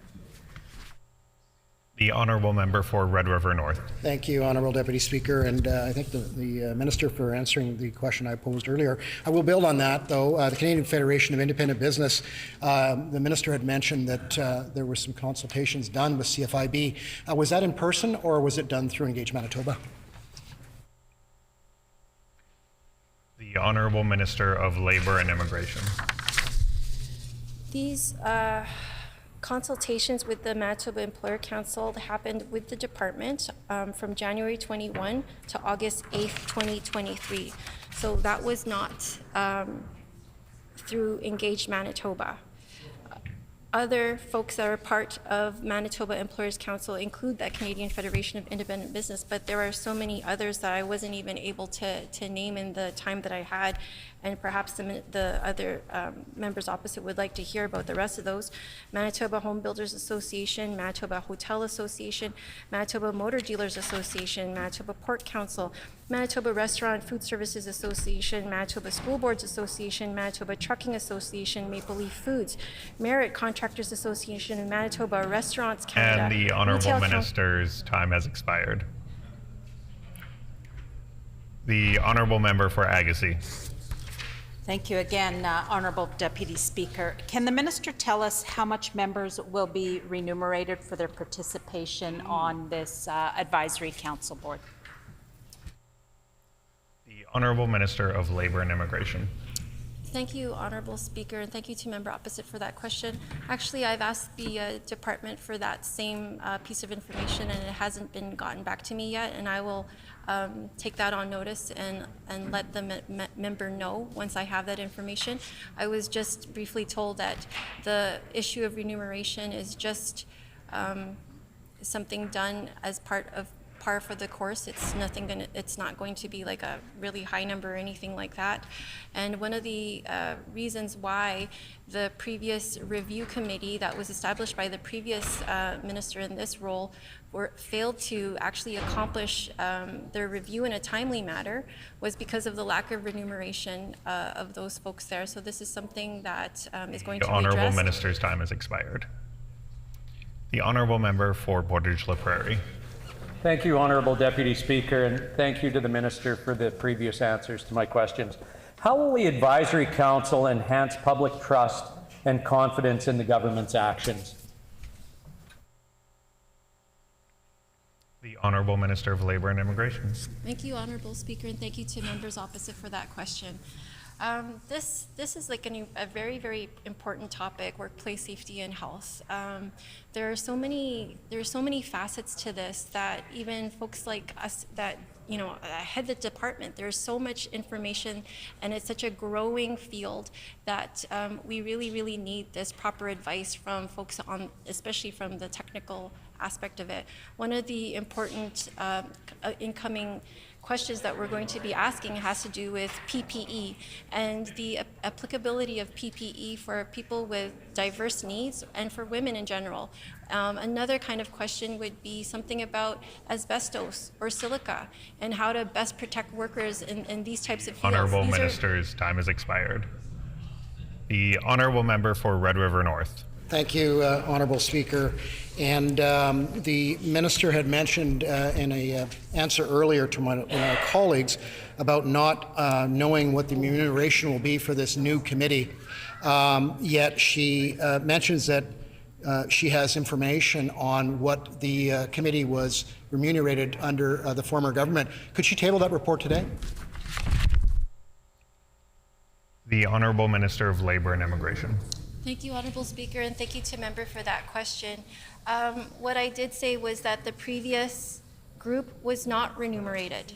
The previous review committee group was not remunerated, and that was one of the reasons that was cited by the department as to the reason why these folks had a difficult time maybe meeting on a regular basis in order to come up with the different recommendations that the department needed to move forward on the review of the Workplace Safety and Health Act. The Honourable Member for Agassiz. Thank you, Honourable Deputy Speaker. Can the Minister share how frequently this new Advisory Council will meet? The Honourable Minister of Labour and Immigration.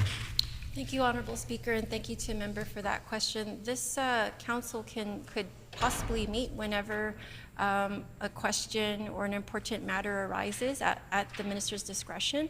It also has to meet a minimum of 4 times per year, so it can go from those two facets of time. Thank you, Honourable Speaker. The Honourable Member for Portage La Prairie. Thank you, Honourable Deputy Speaker. How will the Advisory Council ensure that the needs and concerns of various stakeholders are adequately represented? Honourable Minister of Labour and Immigration. Thank you, Honourable Speaker, and thank you to the member opposite for that question. Again, the makeup of the council, it has in the past been a 13-member body divided into 3 with experts from the technical side, folks with the labor leader experience, and also folks from the employer community.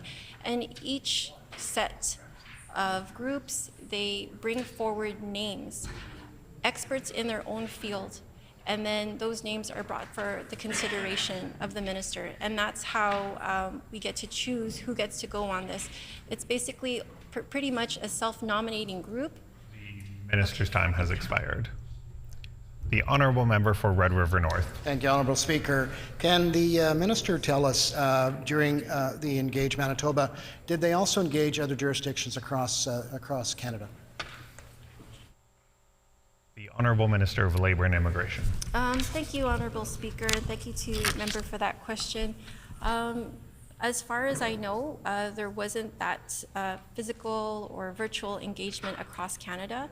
However, there was a jurisdictional scan that was made by the department, taking a look at what other jurisdictions have that are similar to a workplace Safety and Health Advisory Council. And sure enough, pretty much all the jurisdictions across Canada have this. They might be named other things. They could be called Advisory Council on Occupational Health and Safety that has an 11-member advisory group in Newfoundland, Labrador. In Ontario, they have a 14-member group. It's called Occupational Health and Safety Prevention Council. Saskatchewan has a 9-member Honourable group. Minister's time has expired. The Honourable Member for Agassiz. Thank you, Honourable Deputy Speaker. Can the minister explain why this legislation has changed from its previous iteration and no longer has the LGIC making appointments, but rather the minister themselves? The Honourable Minister of Labour and Immigration. Thank you, Honourable Speaker, and thank you to member opposite for that question. This was a recommendation that was made by the department to just help streamline this process so that there wouldn't be like the necessary step of having to put many names through the order in council, because there are a lot of them. Again, this was another recommendation that was made by the department in conjunction with consultation with all the folks that have been part of this Engage Manitoba. Thank you, Honourable Speaker. The Honourable Member for Portage La Prairie. Thank you, Honourable Deputy Speaker. The concern that I see here is with 13 people is a number of people here. Will the Advisory Council add unnecessary bureaucracy and delay the legislative process? The Honourable Minister of Labour and Immigration.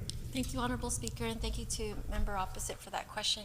Again, I can't stress enough the unanimous nature of this recommendation to bring forth again this council. It was a mistake on the previous government's part to ever do away with it. We were outliers once again across Canada. This was a weird decision that the previous government made not to have a workplace safety and health council that had technical expertise and buy-in from both employers and labor groups across Canada. Our message is the same. The reason why we do this is all the same, whether they were technical experts, employers, or labor leaders. The message was to keep Manitobans safe while they were at work. This was the primary point why this was necessary and why we're bringing this back. Honourable Minister's time has expired. And with that, the question period has come to an end. I open the floor to debate. The Honourable Member for Agassiz. Thank you again, Honourable Deputy Speaker. I'm pleased to stand in the House today and speak to Bill 17, the Workplace Safety and Health Amendment Act.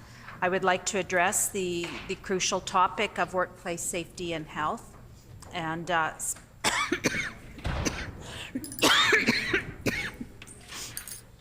excuse me, specifically focusing on the importance of that in every workplace here across our province. We all know and recognize that workplace safety and health are paramount concerns for both employees and employers, and it is incumbent upon us all to foster a work environment that prioritizes the physical and mental well-being of all individuals involved. The province of Manitoba has always recognized the fundamental principles and has always worked towards enhancing the existing framework, emphasizing the importance of prevention and safety as well in the workplace.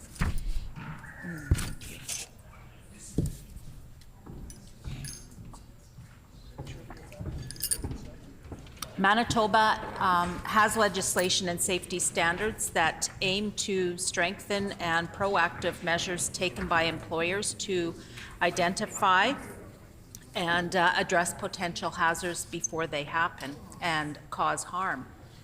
By fostering a culture of prevention, we can significantly reduce the number of accidents and injuries in workplaces. We all understand and realize the nature of today's workforce is evolving with technological advancements and a changing workforce and practices, and it is crucial to adapt to the challenges and the changes related to the workplace while ensuring that our workforce remains safe and healthy. In Manitoba, there are health officers that conduct thousands of inspections per year. Some of those inspections result in orders being issued to an employer. Many of these improvement orders are issued with required measures to be put in place by a specified time frame to ensure compliance and that safety and health of workers is improved and not compromised. Thousands of those orders are issued every year. I do have to raise some concerns related to the amendment, is the burden that could come from changes and the potential increased compliance and the associated costs for which small, excuse me, and medium-sized businesses could potentially face. Increased requirement includes, stricter penalties that could impose significant financial burden on some of these Manitoba businesses. And this in turn could impact their ability to grow, create jobs, and contribute to the economy. There needs to be balance between safety, health, all while supporting the growth and sustainability of our working force and our businesses. It's concerning what the impact could be with an advisory council and the potential for excessive regulations and or unwarranted interference that this could have on our local businesses. And this council adds an additional layer to bureaucratic hurdles that stifle innovation and could impede business productivity. Concerns related to the safety and health of Manitobans on the job is priority for all of us here in the legislature, and I believe and trust that we all recognize that. But the question still remains, why does there need to be an appointed ministerial advisory committee to replicate the work of other committees? That is, this is only adding, like I said, that additional layer to a system of red tape and bureaucracy. Employers and employees want investment and action, not another ministerial appointed council. It's important to know and learn what is coming from the legislative 5-year review that was initiated. Hopefully we'll see that. Concerns lie that there's potential for introduction for stricter penalties and potential overreach. There needs to be collaboration between workers and employers and members making a safe and transparent environment for all. Workplace safety and health is significant in our ongoing commitment to protect the well-being of workers. It provides a foundation for a safer and healthier future. We all need to work towards creating workplaces where every individual employee can thrive without compromising their safety and health, and where employers feel confident in their abilities to provide that safe work environment without the threat of intimidation and interference. Again, thank you, Honourable Speaker, for the opportunity to put a few words on record regarding Bill 7, and thank you. Great job.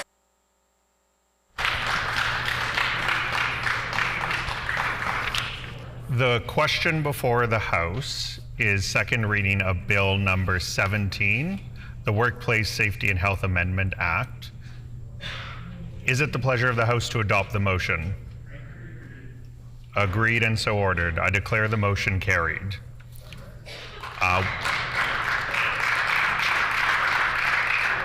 We will now move on to second reading of one point of information. For the information of all members, under the provisions of Sub-Rule 2(11), the House will not rise tonight until the second reading question has been put on all remaining specified bills. If the House is still sitting at 12 midnight, the debate will be interrupted to put any remaining second reading questions without further debates or amendment, and the division bells shall ring for no more than 1 minute on each question. And with that, we'll move on to second reading of Bill 18, the Community Childcare Standards Amendment Act. The Honourable Minister of Education and Early Childhood Learning.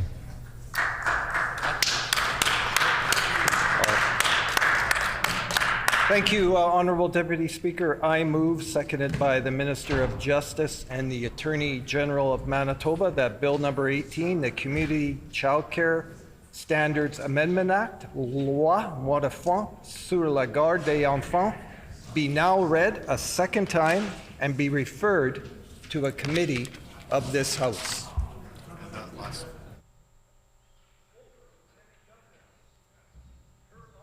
Lieutenant Governor has been advised of the bill, and I table the message. Yeah, right up. Well, there you go. Whoa. Get something else ready.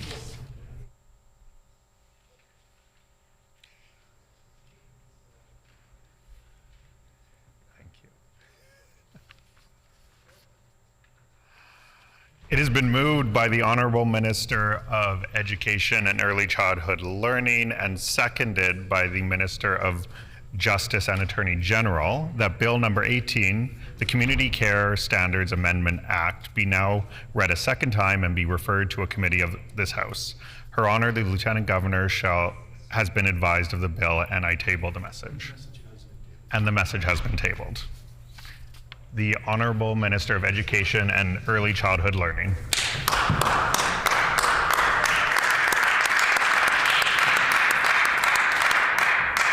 Thank you, Honourable Deputy Speaker. I'm pleased to stand before the House today to speak to Bill 18, the Community Childcare Standards Amendment Act. Manitoba government is committed to supporting our youngest learners and children here in our province. In our November 2023 throne speech, we pledged to create a comprehensive strategy for recruiting and retaining early childhood educators. This bill supports our commitment under the Canada-Manitoba Canada-wide Early Learning and Childcare Agreement to establish 23,000 new childcare spaces by March 31 of 2026. Wow. Increasing childcare spaces requires a proportionate increase in the early learning and childcare workforce. One particular key initiative that we're excited about to address this workforce demand is the expansion of early childhood education and childcare assistant training programs at Manitoba's post-secondary institutions. These training expansions include the creation of innovative new learning labs that will support practical, hands-on learning experiences for post-secondary students in the field. These amendments will enable the Department of Education and Early Childhood Learning to directly fund the construction of these learning labs at our public universities, colleges, and the Manitoba Institute of Trade and Technology. The proposed amendments align with commitments announced in a 2023 speech from the throne and our department's mandate letter commitments to develop a comprehensive strategy for recruiting and retaining early childhood educators. Once the necessary legal authority is in place, the department will flow the funding for the construction of learning labs directly to the post-secondary institutions. These new innovative learning labs will provide practical, hands-on learning experiences for post-secondary students in the field of early childhood education. Honorable Deputy Speaker, investing in a comprehensive strategy for recruiting and retaining early childhood educators supports families who require childcare and strengthens and expands the childcare sector in the province. This legislation will allow us to fulfill these responsibilities efficiently and effectively. With that, Honourable Deputy Speaker, I conclude my remarks on this bill and recommend its passage through the House. Miigwech, merci, and thank you.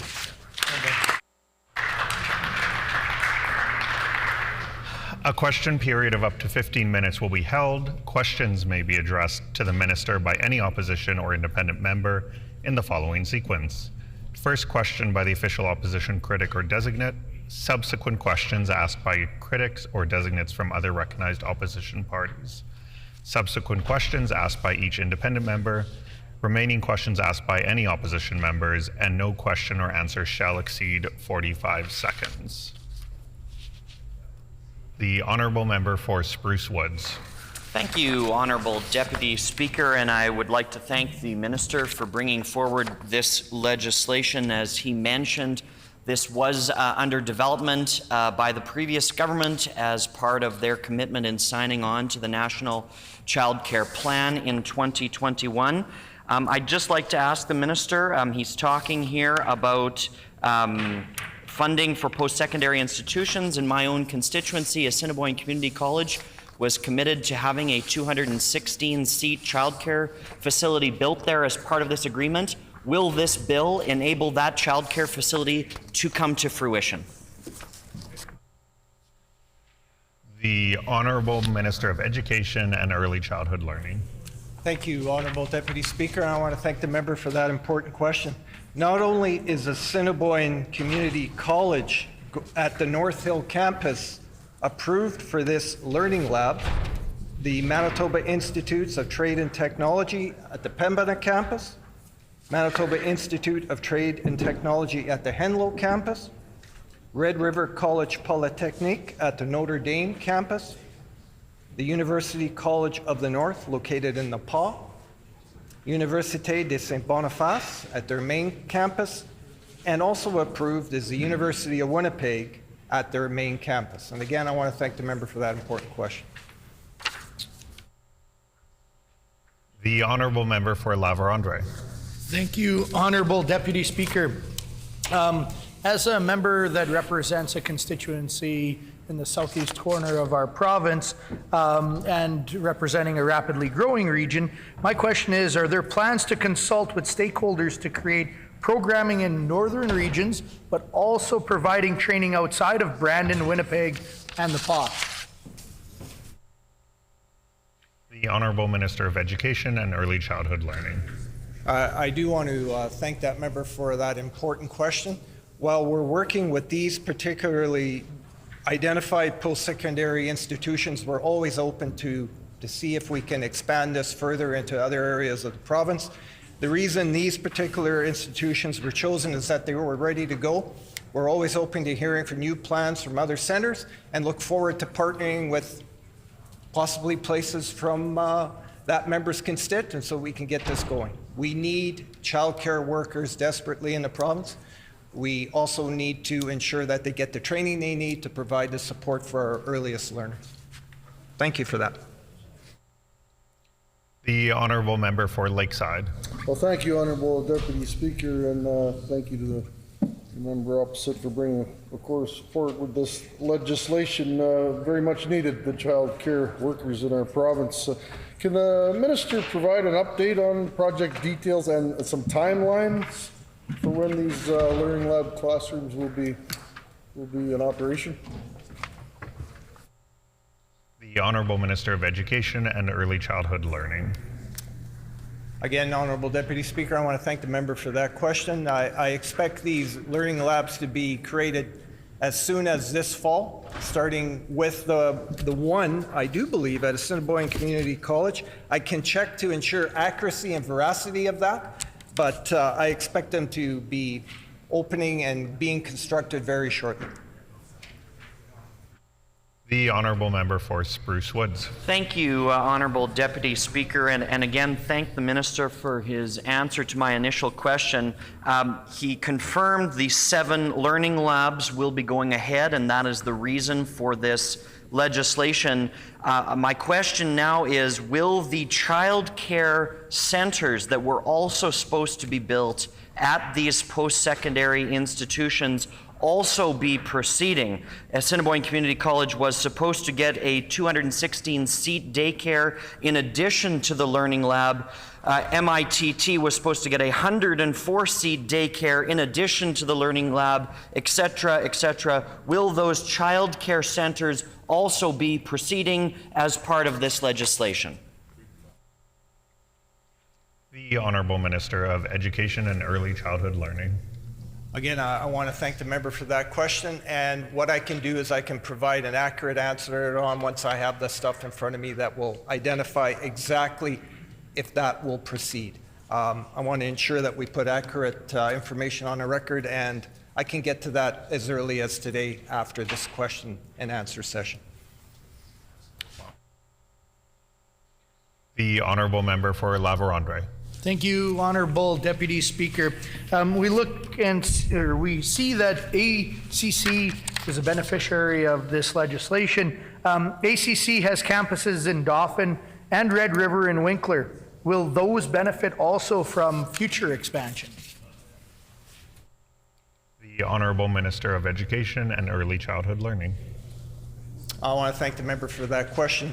I believe with the North Hill campus, what that'll do is that'll spur even more expansion into these learning labs. I would expect that campuses located in places like Dauphin will also be included in this project once it's underway at North Hill. See how it goes, get some of the learning done, and then they can become more efficient at providing this service and training. The Honourable Member for Lakeside. Thank you, Honourable Deputy Speaker. I'd just like to ask the Minister if there'll be some mechanisms in place to evaluate the effectiveness of this amendment in achieving its intended goals. The Honourable Minister of Education and Early Childhood Learning. Again, I want to thank the member for that question. Part of the Canada-Manitoba agreement has, as part of the agreement, mechanisms in place to ensure that the funds flow properly and that they follow regular standard public accounting practices so that we can be accountable for the money as it's flowed to institutions that are identified here. Thank you for that. The Honourable Member for Spruce Woods. Thank you, Honourable Deputy Speaker, and I appreciate the Minister taking it upon himself to get back to us with some of those details as early as later today. With respect to the learning labs, can he share with the House and with all Manitobans how many further early childhood educators will have the opportunity to take part in these learning labs? What size of classes of early childhood educators will they be receiving? The Honourable Minister of Education and Early Childhood Learning. Again, I want to thank the member for that question. The only limitation on the number will be identified by the particular institution as to how many people they can take in at a time. It'll all depend on the number of instructors that are available. It'll also depend on the square footage and how many people can be in that particular place. There are a lot more requirements when it comes to early learning and childcare as opposed to the actual public school environment. They're much more stringent on the square footage and the number of people that can be in that piece, and it will depend on the square footage of these new learning labs and how many people can be trained at a particular time. The Honourable Member for Tyndall Park. Thank you, Honourable Deputy Speaker. Just a quick question for the Minister. I was wondering if he could provide an example, just in reference to the purposes of grants, of when the Minister may requisition a grant to be made to support. Just an example of what this might look like. The Honourable Minister of Education and Early Childhood Learning. I just want to clarify the question. Are you talking about like how a person or how a particular institution would apply for the grant? Is that what you're talking about? No? Or an example of an institution that has already applied for a grant? No? Can I get some clarity on that? Thanks. The Honourable Member for Tyndall Park. Thank you, Honourable Deputy Speaker. Just to provide a little bit of clarity, in the legislation itself, it references how the Minister may requisition a grant to be made to support, and I interpret this as the Minister has the authority to provide a grant or to send or share a grant with a childcare facility. I'm wondering what an example of a case where he might do this would be. The Honourable Minister of Education and Early Childhood Learning. Again, I want to thank the member for clarity on that question. We're willing to work with anybody that is willing to provide the training for new childcare workers. It's something that we need to really expedite in this province in order to provide the space necessary for new childcare centers to be built. Childcare can only work if we have enough people trained in the system to get them out there working in these centers. I do know that there are a number that are really chomping at the bit to get people into these 7 areas that were identified and to get them trained and out into the community as soon as possible. The Honourable Member for Spruce Woods. Thank you, Honourable Deputy Speaker. And just to build on my colleague from Tyndall Park's question, the premise, as I understand it, of this legislation is with regard to being able, from the Department of Education, to flow funds to post-secondary institutions to operate these facilities. Can the Minister outline, were there any other reason for these proposed amendments, or is that the only focus of this bill? The Honourable Minister of Education and Early Childhood Learning. Again, I'd like to thank the member for that question. Before, under the agreement, what would happen is that if you were an existing childcare center, you were the only facility able to access funds from the Manitoba Canada-wide agreement for childcare spaces. So what this does is, in the creation of these learning labs, it allows these learning labs, even though they're not licensed childcare centers per se, to proceed with the training and to provide space for kids as they need the childcare in that particular institution. Seeing no further questions, the question before the House. Oh, sorry, it's open for debate. Right, we have to do debate. The floor is open to debate. The Honourable Member for Spruce Woods. That's okay, Honourable Deputy Speaker. I'll be brief. Yes. I know. I sincerely appreciate the Minister bringing forward this bill. As he and I have discussed previously, and as he mentioned in his comments on this bill as well, this is a continuation of what was happening under the previous progressive Conservative government, and we take lots of shots across the floor, but can't be all bad, and so I appreciate the Minister recognizing it and proceeding with this bill, because this is a nonpartisan issue. We know that we need more childcare in this province. We know we need more early childhood educators in this province, and that's part of the reason why, most of the reason why, in fact, the previous government signed on to the National Childcare Plan proposed by the federal government in 2021. At the time, I was privileged to be working for the Minister of Families. At that time, the early childhood education portfolio fell under the Department of Families, and so Minister Squires at the time was responsible for that portfolio, and it was my first look at negotiating bilateral agreements with the federal government.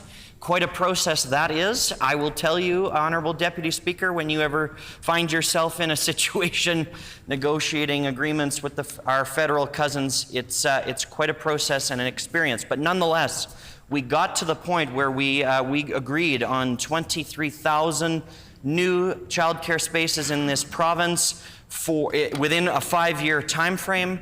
That is historic. That level of childcare spaces have never been created that fast in the public sector in this province before, and we were very, very pleased to be getting that work done. And I would like to highlight, certainly very pleased to be halfway there at the time of a change of government in October.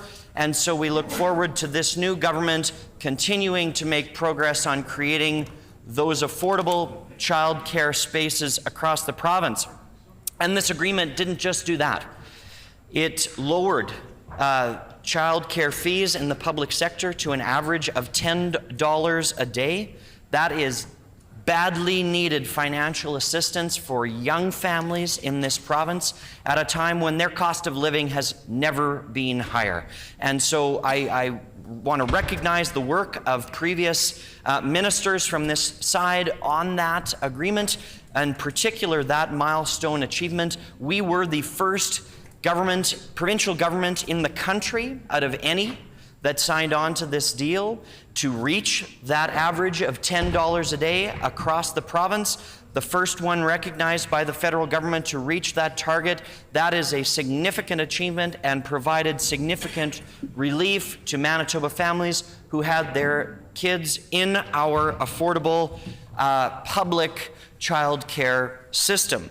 And further to that, we introduced a wage grid. We're talking about the challenges of retaining staff, about attracting people into the profession, even folks who start on their early childhood educator diploma program and then don't follow through, don't complete the program. These learning labs that the minister is proceeding with will be a way to get some hands-on training while they're going to school, which student teachers get when they're going through their education program. So why would we not have that for early childhood educators as well? It's a good idea. I thank the minister for following through with it. We were very proud to introduce it, and we are very glad to see this minister proceeding with it. And we know that these types of programs cost money. And so as the minister confirmed for us in the question and answer period, that's the premise of this bill, is to ensure that these high-quality public sector institutions can get the financial support from the provincial government that they need to be able to offer these post-secondary additional programs in these learning labs. And so we're very glad to see that come forward from an official opposition perspective. Very glad that the minister is continuing to follow through with those commitments that were made by the previous progressive conservative government. And I look forward to his responding to my earlier question about whether these post-secondary institutions, all of which are receiving learning labs, will also be receiving their child care centers as well. And just to put it on the record, Assiniboine Community College North Hill campus in the beautiful constituency of Spruce Woods is supposed to be receiving a 216-seat daycare. That's the largest daycare in provincial history under one roof, just for the record. The MITT is supposed to be receiving a 104-seat facility at their Pembina campus and a 74-seat facility at their Henlow campus. Red River College Polytechnic, a 20-seat facility at their Notre Dame campus. UCN, a 74-seat at the PA campus. U of M, a 90-seat at the Bannatyne campus and a 76-seat at the Fort Garry campus. A 60-seat for University to St. Boniface and a 32-seat for the University of Winnipeg. I look forward to the minister confirming that all of those childcare seats should be going ahead and will be going ahead as well.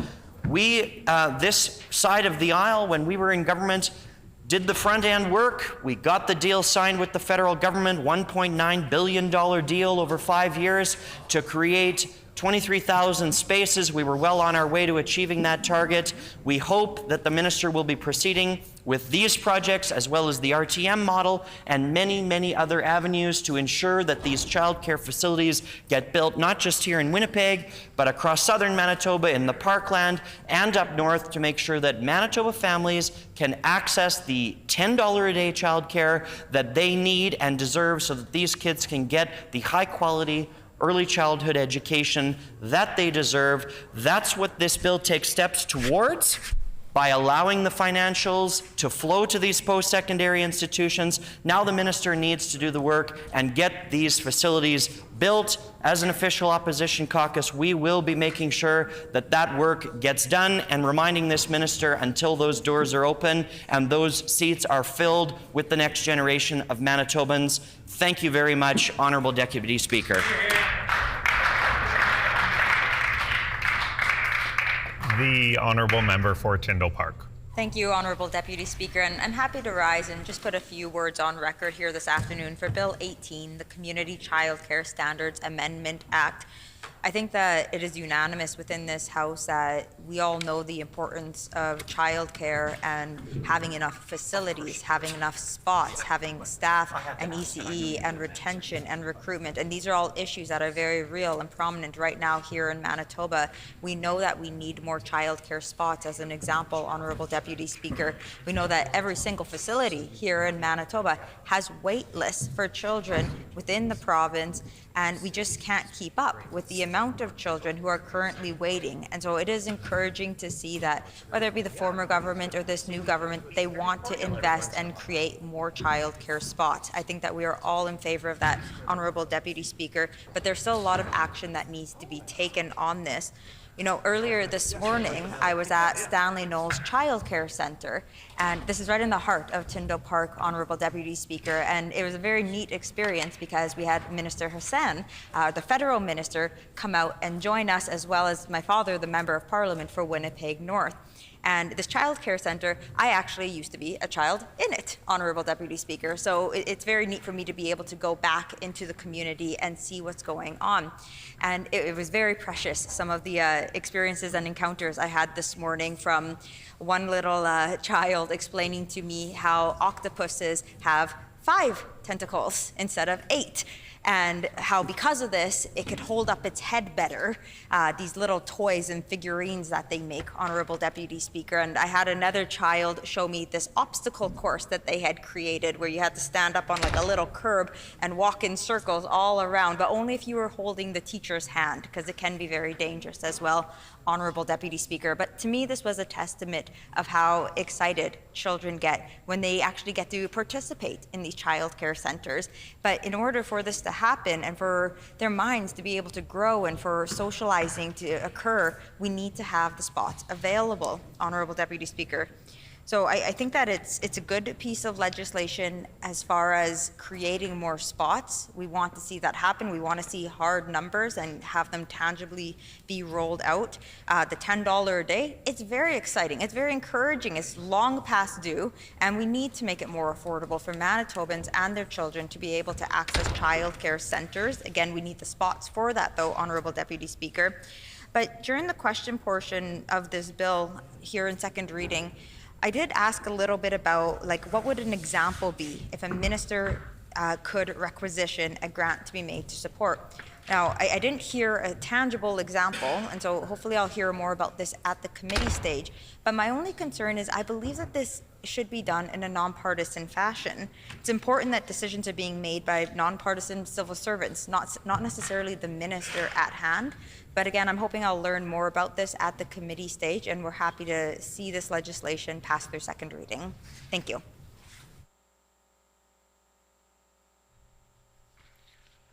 The question before the House is second reading of Bill number 18, the Community Childcare Standards Act. Is it the pleasure of the House to adopt the motion? Agreed and so ordered. I declare the motion carried. We will now move on to second reading of Bill 19, the Drivers and Vehicles Amendment Act. The Honourable Minister of Justice, Attorney General, and Minister in charge of MPI. Thank you very much, Honourable Deputy Speaker. I move, seconded by the Minister for Sport, Culture, Heritage, and Sport, that Bill number 19, the Drivers and Vehicles Amendment Act, be now read a second time and be referred to a committee of this House. Her Honour, the Lieutenant Governor, has been advised of this bill, and I table her message.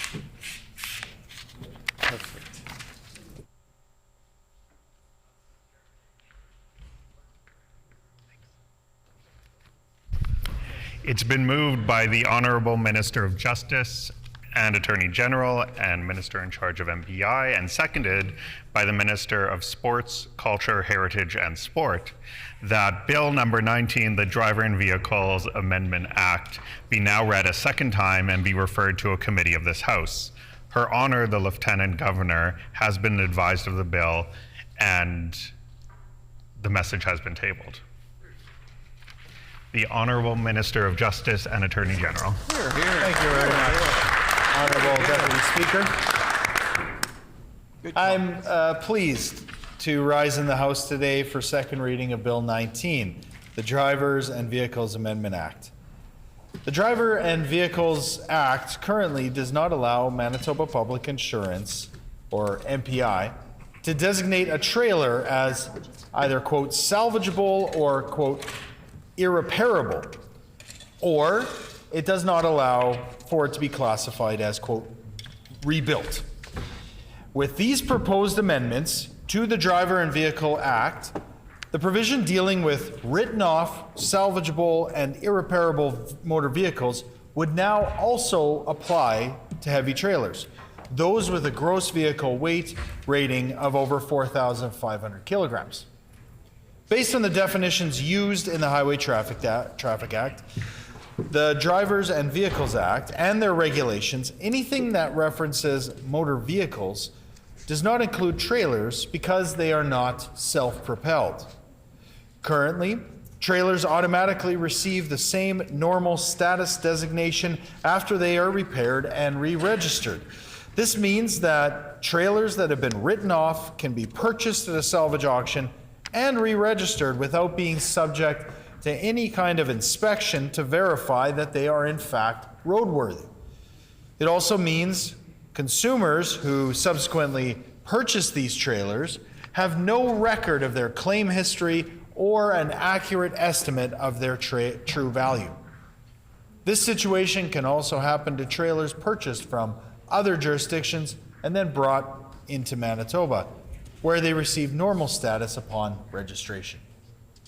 With these proposed amendments, MPI will be authorized to designate trailers with a status that accurately reflects their roadworthy condition and claims history upon registration.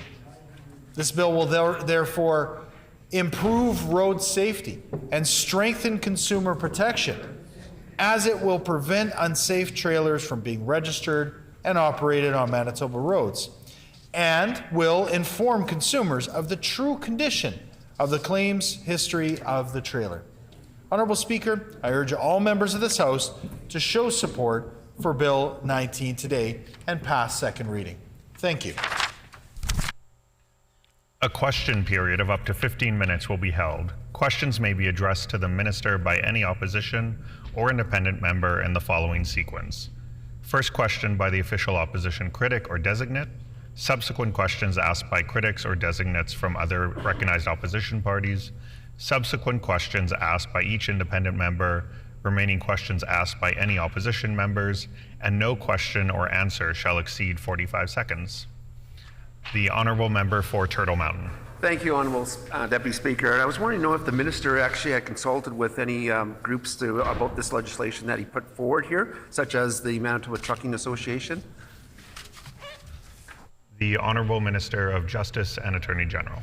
Yeah, that's right, Honourable Deputy Speaker. The Manitoba Trucking Association is an important partner of the government as a whole, an important stakeholder, but specifically within Manitoba Public Insurance, which the member opposite would know very well. They're an important partner. They were consulted. We also consulted with the Keystone Agriculture producers and other users of heavy equipment and heavy trailers. They understand the need for this, and they support our efforts in promoting road safety for all. The Honourable Member for Morden Winkler. Thank you, Honourable Deputy Speaker. It's important for us to continue to invest and enhance in all aspects of road safety and infrastructure. Was there consideration in adding light trailers to this category for the policy? The Honourable Minister of Justice. Yeah, it is an interesting question, Honourable Deputy Speaker. I welcome it from the member opposite. I think there's always room to improve the work that's being done at MPI to ensure that we're promoting road safety. My understanding is that the nature of the trailers that we're contemplating here today are so significant in terms of their size and their weight that they do pose a specific kind of danger if they are not properly repaired and that information is not communicated. But I think there's always room for improvements to ensure that we enhance safety across the board. The honourable member for Selkirk. Thank you, Honourable Deputy Speaker. The minister just alluded to the fact there was no safeties required after a vehicle has been damaged, but any trailer over 4,500 kilograms requires a safety, and actually an annual safety. Are you aware of that? The Honourable Minister of Justice. Right, again, so what we're talking about here is these heavy trailers, and that's the classification that we're talking about. What this is specifically referring to in this bill is with regards to those that have been written off and then are deemed at that point by MPI to either be salvageable or irreparable. And so these are for trailers that are then repaired. Again, done in a way that is checked by MPI and to ensure that the safety is there. And then those would then be allowed to be back on the road. It's just another check and balance for those trailers, which up until this point would have had no record about their, when they were written off, what the repair was done on them. I'll remind all members that the question should be put through the chair and not directed directly to the minister. The honourable member for Interlake Gimli. Yes, the answer should be as well then. So the question is, anything that's 4,500 GVW or higher has to have a safety, like that little green sticker on the side of the trailer and or vehicle prior to it being able to be registered. So it goes through a safety process. Is the minister suggesting it goes through multiple safety processes? The Honourable Minister of Justice. So again, Honourable Deputy Speaker, the issue at hand here that's contemplated in the bill is simply those trailers that have been damaged to the point where they have been deemed as being written off, and I'm not sure I'm using the exact proper language here in terms of how MPI classifies them, but I think the member knows what I'm referring to, and that is that the damage was so severe, MPI has written this off. Now, if it's salvageable, they will still sell that trailer back to the public through auction. And at that point, it is possible, or in fact, I think the person who owned the trailer gets first dibs. They would have the opportunity to then fix that trailer. We want to make sure that when it's fixed, the record of that is clear and that the work is done to a standard that we all expect for safety on the road. The Honourable Member for Turtle Mountain. Thank you, Honourable Deputy Speaker. I just want to know if the minister could ask this question. What impact will it have on individuals insuring the trailers, especially the rates that they will have to pay and the delay if a trailer has to be fixed and put out of sequence or out of circulation, and how much time would it delay, and especially when it comes to the supply chain issues going out there right now? The Honourable Minister of Justice. No impacts on rates, certainly, and certainly in working with the Manitoba Trucking Association, with others, again, Keystone Agriculture producers and others. What we understand is they believe that the safety of these vehicles is paramount, and that's why, for their members and for producers across the province, I know that they do a lot of work to ensure that their members are following the rules, that they're doing everything to a high standard. We're not concerned about those folks. We're just giving them additional tools to ensure that the work that they're getting done on these trailers is appropriate and has been checked. The Honourable Member for Interlake Gimli. Yeah, absolutely. Safety is paramount. I think on both sides of the House, that's not a question at all. But the question is, I believe I know every vehicle over 4,500 GVW has to go through a safety annually and prior to any registration, and if there's a change of ownership, it has to be gone through the safety again. So is this requiring multiple safeties on a vehicle that has been written off, repaired, then it'll be safetied, and then safetied again to get the green sticker on the side of it? I just want to be clear what the minister is suggesting. The Honourable Minister of Justice. No duplication, Honourable Speaker.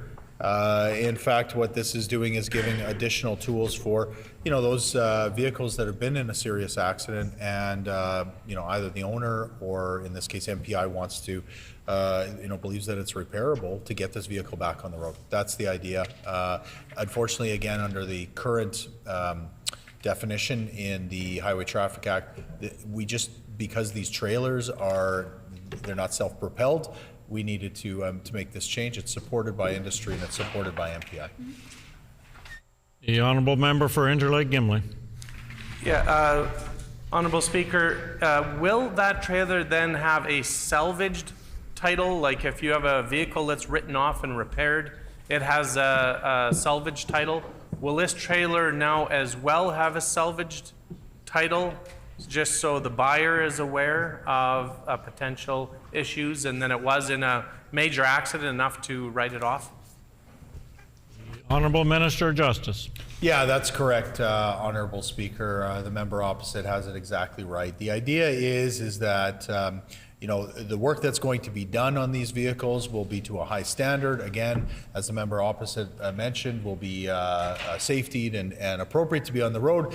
But for the consumer, they also have the information about the history of that vehicle so that they know what they're getting into. They know exactly what kind of vehicle, in this case trailer, that they're buying. The Honourable Member for Selkirk.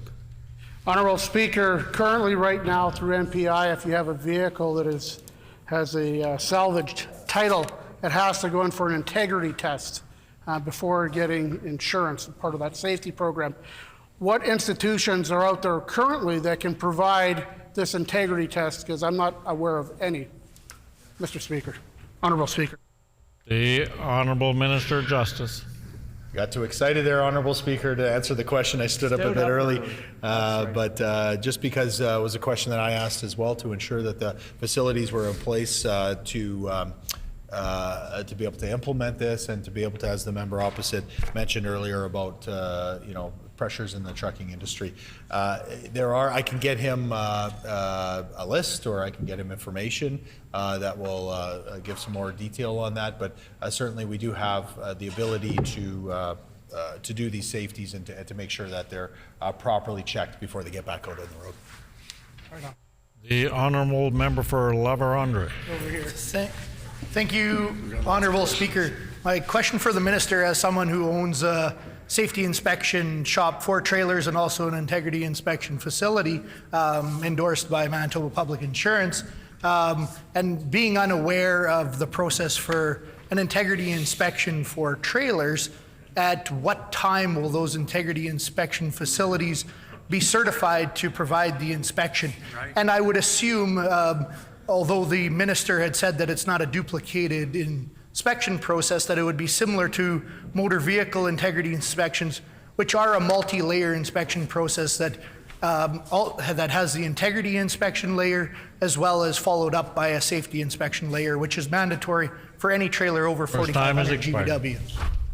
The Honourable Minister of Justice. Honourable Speaker, it sounds like the member opposite wears a lot of hats, because it seems like every time he gets up in this chamber, he's talking about another job that he has outside of the chamber. So good on him, and has some knowledge about this that I would be happy to get MPI to follow up on, to make sure his shop has all the details to do this work properly. He knows how important it is to have safe vehicles on the road, and so we're going to ensure that we work with shops like his to make sure that we get that work done properly.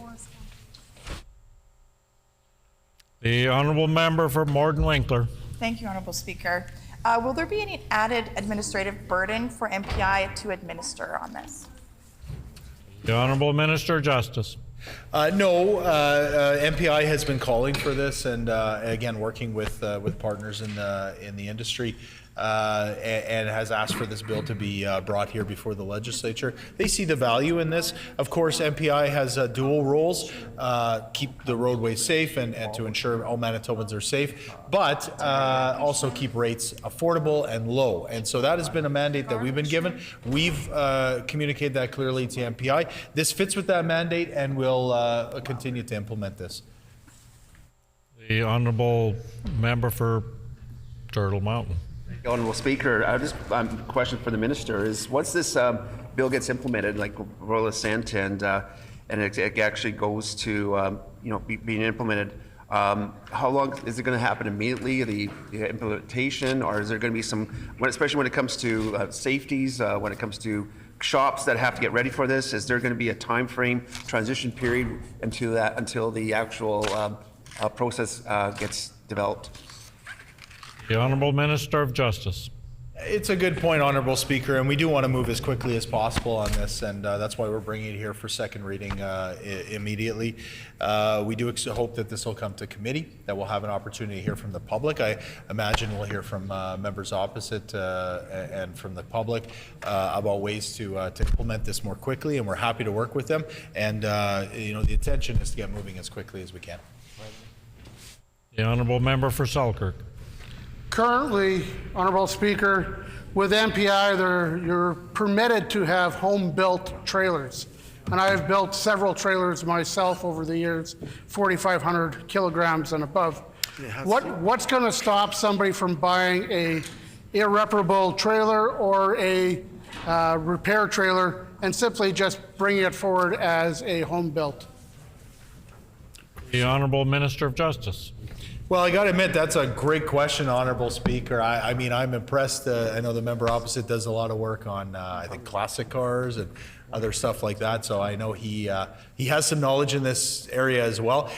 By the number of questions I'm getting here opposite, the bill briefing should have been a packed house, a jammed house. That would have been fun times. But in fact, we only had one member there. I mean, I don't know if I can offer a second bill briefing, but we can get right into all the details and make sure that members opposite know all the details. What I will say is that I appreciate his perspective. I'd be happy to follow up and maybe get him a more detailed answer about homemade trailers that are over 4,500 kilograms. That's a big trailer, and appreciate the member sharing that info. The Honourable Member for Brandon West. Well, thank you, Honourable Speaker. And as a member that attended the bill briefing, it's no wonder there's so many questions coming up, because they weren't provided, these answers weren't provided at the time. So my question that I have for the Minister is, will this come under the auspices of, for Carfax? And will Carfax be notified of any of the damage that is done to this, because they are a reputable institution that helps buyers and protects buyers from buying damaged vehicles? The Honourable Minister of Justice.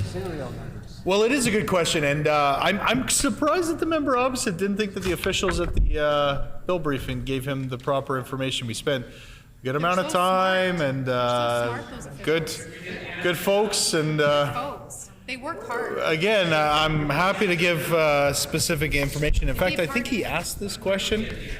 He asked this question at the bill briefing. And so I'm kind of surprised that he would bring it forward here again.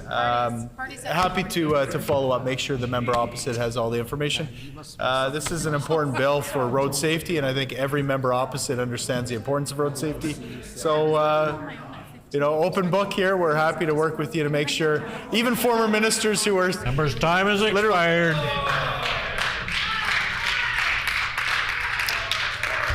The Honourable Member for Turtle Mountain. Thank you, Honourable Speaker. I just want to put a few words on the record here when it comes to this bill. Bill 19, the Driver's License Vehicle Amendment Act. And, it's dear to my heart. I was actually an insurance broker for over 20 years when it came to owning an insurance agency in Verdun, Manitoba, and a few other locations, Preston, Oak Lake.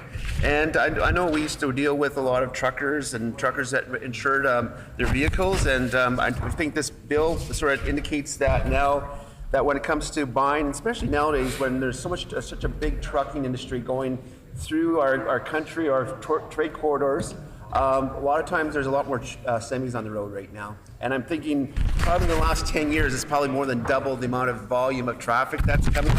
And so as I see on the Trans-Canada Highway, every day there's more and more traffic that are semi-trucks on the highway. So it's very important that, a lot of times you see accidents on the highway, and a lot of times trucks have ran into the ditch. I'm not quite sure if they were sleeping or distracted, but they were straight in, not looking at the curve that was going through. But here's examples of if these semis weren't damaged, but it could cause a lot of problems when it comes to the trailers, especially when they were in an accident like that. And so it is important that identification when it comes to classifications of these trailers, if there are damaged of any point for a minor accident to a major accident, making sure that the public is aware, the industry is aware. And I believe that, being that I was also the Minister of Transportation Infrastructure, I had lots of conversations with the Manitoba Trucking Association, and I know they would be looking at this situation too, to really protect the safety and the opportunity when it comes to trucks on highways. They want to make sure that their industry is safe, that not a semi-trailer that's on behind a truck also goes out of control because of the situation, the condition of that trailer, because it was in an accident. So it's so important that that safety is number one when it comes to both sides of the aisle here. We all agree that safety for the Manitoba public is so important, especially with the amount of traffic, truck traffic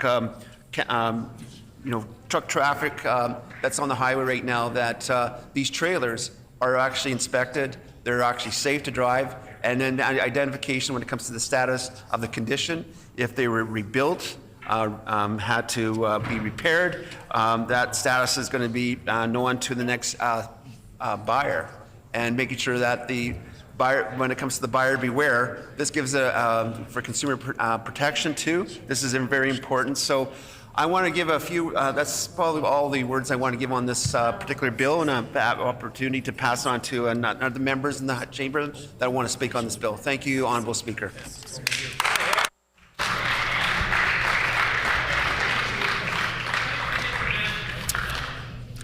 The question before the House is second reading of Bill number 19.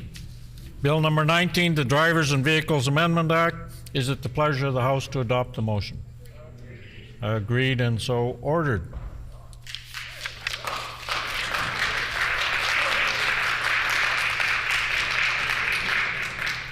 The Honourable Minister. We now move on to Bill number 20, the Highway Traffic Amendment Act for second reading. The Honourable Minister of Justice. Thank you very much, Honourable Speaker. I move, seconded by the Minister for Education and Early Childhood Learning, that Bill number 20, the Highway Traffic Amendment Act, be now read a second time and referred to a committee of this House.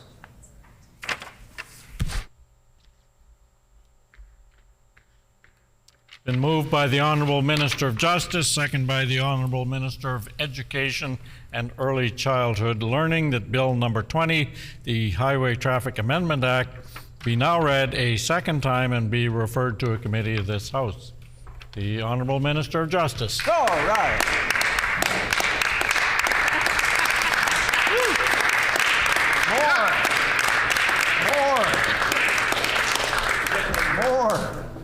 Thank you very much, Honourable Speaker. I'm pleased to rise in the House today to introduce for second reading Bill 20, the Highway Traffic Amendment Act. This bill amends the Highway Traffic Act to support the implementation of the Highway Traffic Amendment Act alternative measures for driving offences, which came into force on May 1st, 2023, and imposed the requirements for individuals dealt with through the alternative measures to having an ignition interlocking device, in addition to completing an out-of-court impaired driving education and awareness program.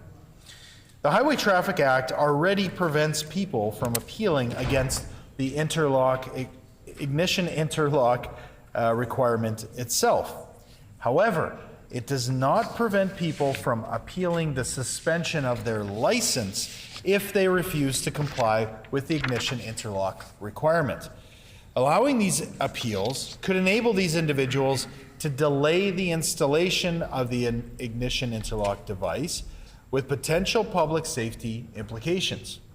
The amendment will address the appeal loophole in the alternative measures by allowing Manitoba Public Insurance to immediately implement the ignition interlock requirement for individuals undergoing the alternative measures program, without the possibility of reneging on their obligations for full compliance. In this way, the amendments will also keep the License Suspension Appeal Board from hearing frivolous appeals filed by individuals who have agreed to participate in alternative measures to avoid criminal prosecution, but then who do not comply with that agreement and have their licenses suspended as a result. Honourable Speaker, I urge all members of this House to show support for Bill 20 today. While it's a small step and a small measure with regards to closing a loophole, it's an important message to send of unity around the issue around impaired driving, that this House takes it seriously, that this government will continue to push and to make changes to keep our roads safe and to address impaired driving in all its forms. Thank you, Honourable Speaker. Before we move on, I do need to declare that second reading of Bill number 19 was carried. We'll now have a question period of up to 15 minutes. Questions may be addressed to the minister by any opposition or independent member in the following sequence. First question by the official opposition critic or designate. Subsequent questions asked by critics or designates from other recognized opposition parties.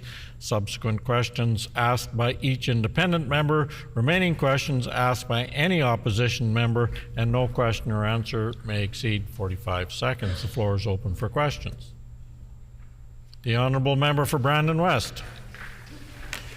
Well, thank you, Honourable Speaker. My question for the Minister is simple. Have there been any individuals who have appealed this suspension and not had to participate in the ignition lock program due to this loophole to date? The Honourable Minister of Justice. Thank you, Honourable Speaker, and thank you to the member opposite for the question. No, my understanding is that there has not been anyone that has found and exploited this loophole. So, we're appreciative of the work that's been done behind the scenes to ensure that we close this loophole quickly, to ensure that nobody tries to exploit it in a way that avoids accountability. The Honourable Member for Interlake Gimli. Thank you, Honourable Speaker. If someone who doesn't own a vehicle and therefore can't install a ignition interlock, obviously because they don't own the vehicle, how does this legislation affect those individuals that don't have a vehicle but still need their license to work? Or like, where would they install it? Like, where would they install one? Like, they can't install it in a work vehicle or something like that, for example. The Honourable Minister of Justice. Well, it would be my understanding that particular alternative program wouldn't be applicable in that case. In other words, the ignition interlock wouldn't be able to be used in that situation. As the member knows, this was a bill that was brought forward by the previous government and supported by all sides in the House. And so I could take the opportunity to dig into that legislation. If it contemplated that specific, a work vehicle, I'm not sure if it contemplates that, but certainly this is a loophole. This came into effect into force on May 1st, 2023. So we are closing this loophole as quickly as we possibly can. The Honourable Member for Interlake Gimli. So if I mean, all loopholes, if they choose, they can find another loophole, and I guess that's why we keep adding on regulation. And I do like the member stating, you know, that he's riding on our coattails and our legislation. But if a person that was supposed to put in an ignition interlock got rid of all the vehicles in their name, sold all their vehicles, gave them to their kids, transferred them to their spouse, how would this legislation then affect that member, that resident? The Honourable Minister of Justice. No, not riding on coattails, but simply building on the work that was done previously. And absolutely, this government stands, against impaired driving in all its forms, and we will be taking action. I hope that the member opposite continues to support us in that good work, as we did in the work that they did. And I believe, even going back, some important work that was done under the Dewar government that still leads the country. We really took the lead.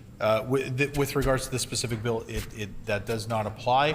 This is simply closing the loophole. It is actually an important loophole to close, so it wouldn't apply to those folks who don't qualify for the Alternatives Measures program. The Honourable Member for Inter Lake Gimli. Okay, all seriousness here. We all hope all the loopholes are closed. But if somebody disposes of all their vehicles, will that then be closed for them? Like, just what will happen to those people? Do you take a snapshot of the day they had their infraction, and then then if they get rid of their vehicles, they aren't allowed to appeal at all, or and if the minister doesn't have the answer, like it's fine, he can get the answer to me another day. But I think it's just serious that if we're serious about closing the loopholes, that we look at all the loopholes that can potentially be there and close them. The Honourable Minister of Justice. Yeah, I think I understand where the member opposite is going here, and a good point. We want to ensure that if somebody does engage in this alternative measures program, that they are sincere in what they're doing. In other words, that they're following all the steps and rules when it comes to the impaired driving education, but then also that they're not somehow sidestepping their requirements when it comes to transporting themselves. My understanding is they would not be eligible, that they wouldn't be they wouldn't be entered into an alternative measures program if they were trying to get rid of vehicles. And there's an oversight element that I think would apply there. This is a very serious. Member's time has expired. The Honourable Member for Swan River. Thank you, Honourable Speaker. Was there any stakeholder groups consulted in the development of the amendment? If so, can the minister list who was all involved? Honourable Minister of Justice. Yeah, we one of the first steps that I took as minister responsible for MPI was to be in touch directly with MAD Canada and to start to work with them. MPI already has a really good working relationship with MAD. They're important partners. But we did consult with MAD and, of course, with law enforcement to ensure that they understood what we were doing and we were taking this step. Again, the understanding is we want to continue to partner with them, and we reached out right away to say, we want to close this loophole, but we're looking for new ideas and ways that we can strengthen our impaired driving legislation. The Honourable Member for Brandon West. Well, thank you, Honourable Speaker. And from my understanding from the discussion from the minister, this has to do with criminal offences that have been diverted out of the court system. So does this have the same impact for the IRP program, which is the immediate roadside prohibition program? Minister of Justice. Yes, what this loophole closes specifically when it comes to those diverted cases is that we and again, the member opposite was at the bill briefing, so I think he knows very well that this is between the interplay between MPI and the ability to appeal, whereas you wouldn't be able to appeal in the court system for agreeing to participate in these alternative measures. So it really is about that interplay between MPI and their appeal process and the appeal process available to everybody who goes through the court system. Honourable member for Brandon West. Thank you, Honourable Speaker, and I do understand the interplay based on criminal code and alternative measures and looking at this, but the IRP program is not a criminal program. It is a MPI-sponsored bill that allows for immediate roadside prohibition. So I'm wondering, again, if this comes into play or if the minister thought about this side of the immediate roadside prohibition. The Honourable Minister of Justice. Yeah, again, Honourable Speaker, I'm not sure that the IRP would be applicable in this case in terms of the ability to appeal and the loophole that we're trying to close here. And maybe the member opposite can clarify exactly how he's asking this question. My understanding is that and actually now I'm saying it out loud, maybe I'm understanding a little bit better what the member is asking is that if somebody was charged. Well, maybe I'll just ask the member opposite to restate his question. Maybe I can answer it a little bit better. Honourable member for Brandon West. Thank you, Honourable Speaker. So through the immediate roadside prohibition, it is not a criminal charge. It's a diversion that's already taken place at the roadside by the member that's responsible for the investigation. Many of the same outcomes are administered through MPI. So I'm wondering if this was considered by the Minister of Justice. Honourable Minister of Justice. Yeah, okay, so, but I'm not sure, again, and we can take this conversation offline if it's more helpful to get more information, but my understanding is the IRP, again, wouldn't have the alternative measures that were contemplated in this specific bill would not be applicable for somebody who fell into the IRP through that process. So, again, I could be wrong. I'm happy to talk to the member opposite more thoroughly about this. Happy to contemplate that if it's applicable, but my understanding is that's not what this bill specifically is about.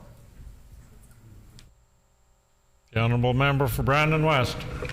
Well, thank you, Honourable Speaker, and I'm just wondering if the Minister for Justice could inform the House and the Manitobans that are watching today what specific offences can be deferred to an alternative measures program when it comes to impaired driving. It's a very serious offence, and we have some of the highest standards within our province, so I'm just wondering which offences can be designated to alternative measures.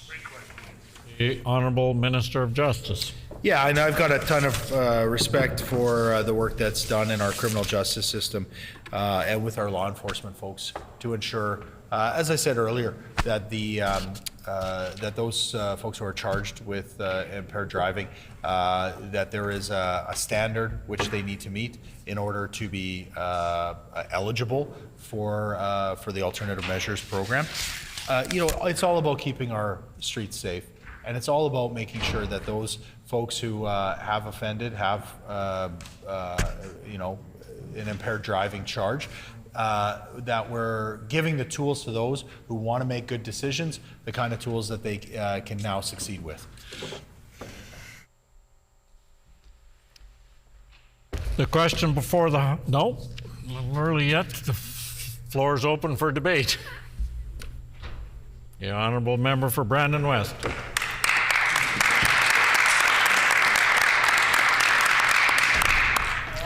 Well, thank you, Honourable Speaker, and I'd like to thank the Minister for answering many of the questions that were put forth today and for the bill briefing. Still a few questions here, but I absolutely support strengthening our laws on impaired driving. Impaired driving is obviously one of the leading causes of death for Manitobans, young Manitobans, and older Manitobans alike. It puts all motorists on the road at danger and at risk when somebody chooses to drink and drive, and having loopholes where people can negate processes is something that we should work on both sides of the House to make sure that these are closed. I know that police services spend ample amount of time working with stakeholders such as MAD Canada and then local MAD chapters, as well as the TAD, the Teens Against Drunk Driving, the school resource officers that go into the schools and speak with them there, as well as the groups of Mothers Against Drunk Driving to ensure the safety of motorists on the road. And as the minister is aware, a lot of the education happens at the school level when people are taking their driver education and learning the foundations of driving and the importance of ensuring that they are not driving while impaired. Impaired has really extended over the years, Honourable Speaker, from impaired by alcohol to impaired by drugs. And with the legalization of cannabis products, there is an increase of impaired driving by drugs, specifically cannabis. And what people in the law enforcement area were seeing was more impairment by other drugs such as methamphetamines and by morphine and by other prescription drugs that people are abusing. So when somebody is diverted from the court system, the Crown Prosecutors makes a very serious case review and decides which case should be put forward for alternative measures or for a diversion from the court system. Not only does this save us time and money in the court system, it also strikes a balance between the offender's responsibility and the citizens that the courts are served to protect. So I do thank the great work of MPI and many of the other organizations such as MAD, TAD, and the School Resource Officers Education Programs that put their time and effort forward. Unfortunately, sometimes this message is not getting through. And so closing the loopholes, making sure that people cannot appeal this legislation is a great thing for all Manitobans. And so with those words on the record, Honourable Speaker, I'll leave the floor open for anybody else who may wish to add some words.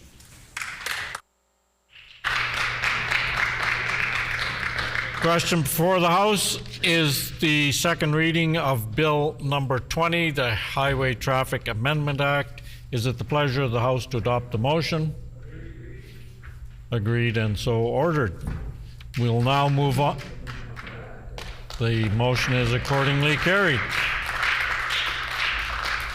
We will now move on to second reading of Bill 24, the Intimate Image Protection Amendment Act, distribution of fake intimate images.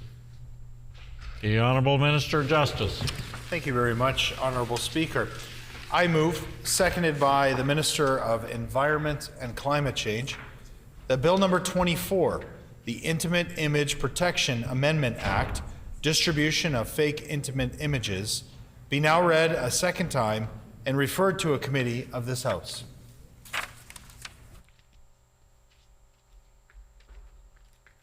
It's been moved by the Honourable Minister of Justice, seconded by the Honourable Minister of Environment and Climate Change, that Bill number 24, the Intimate Image Protection Amendment Act, distribution of fake intimate images, be now read a second time and be referred to a committee of the House. The Honourable Minister of Justice. All right.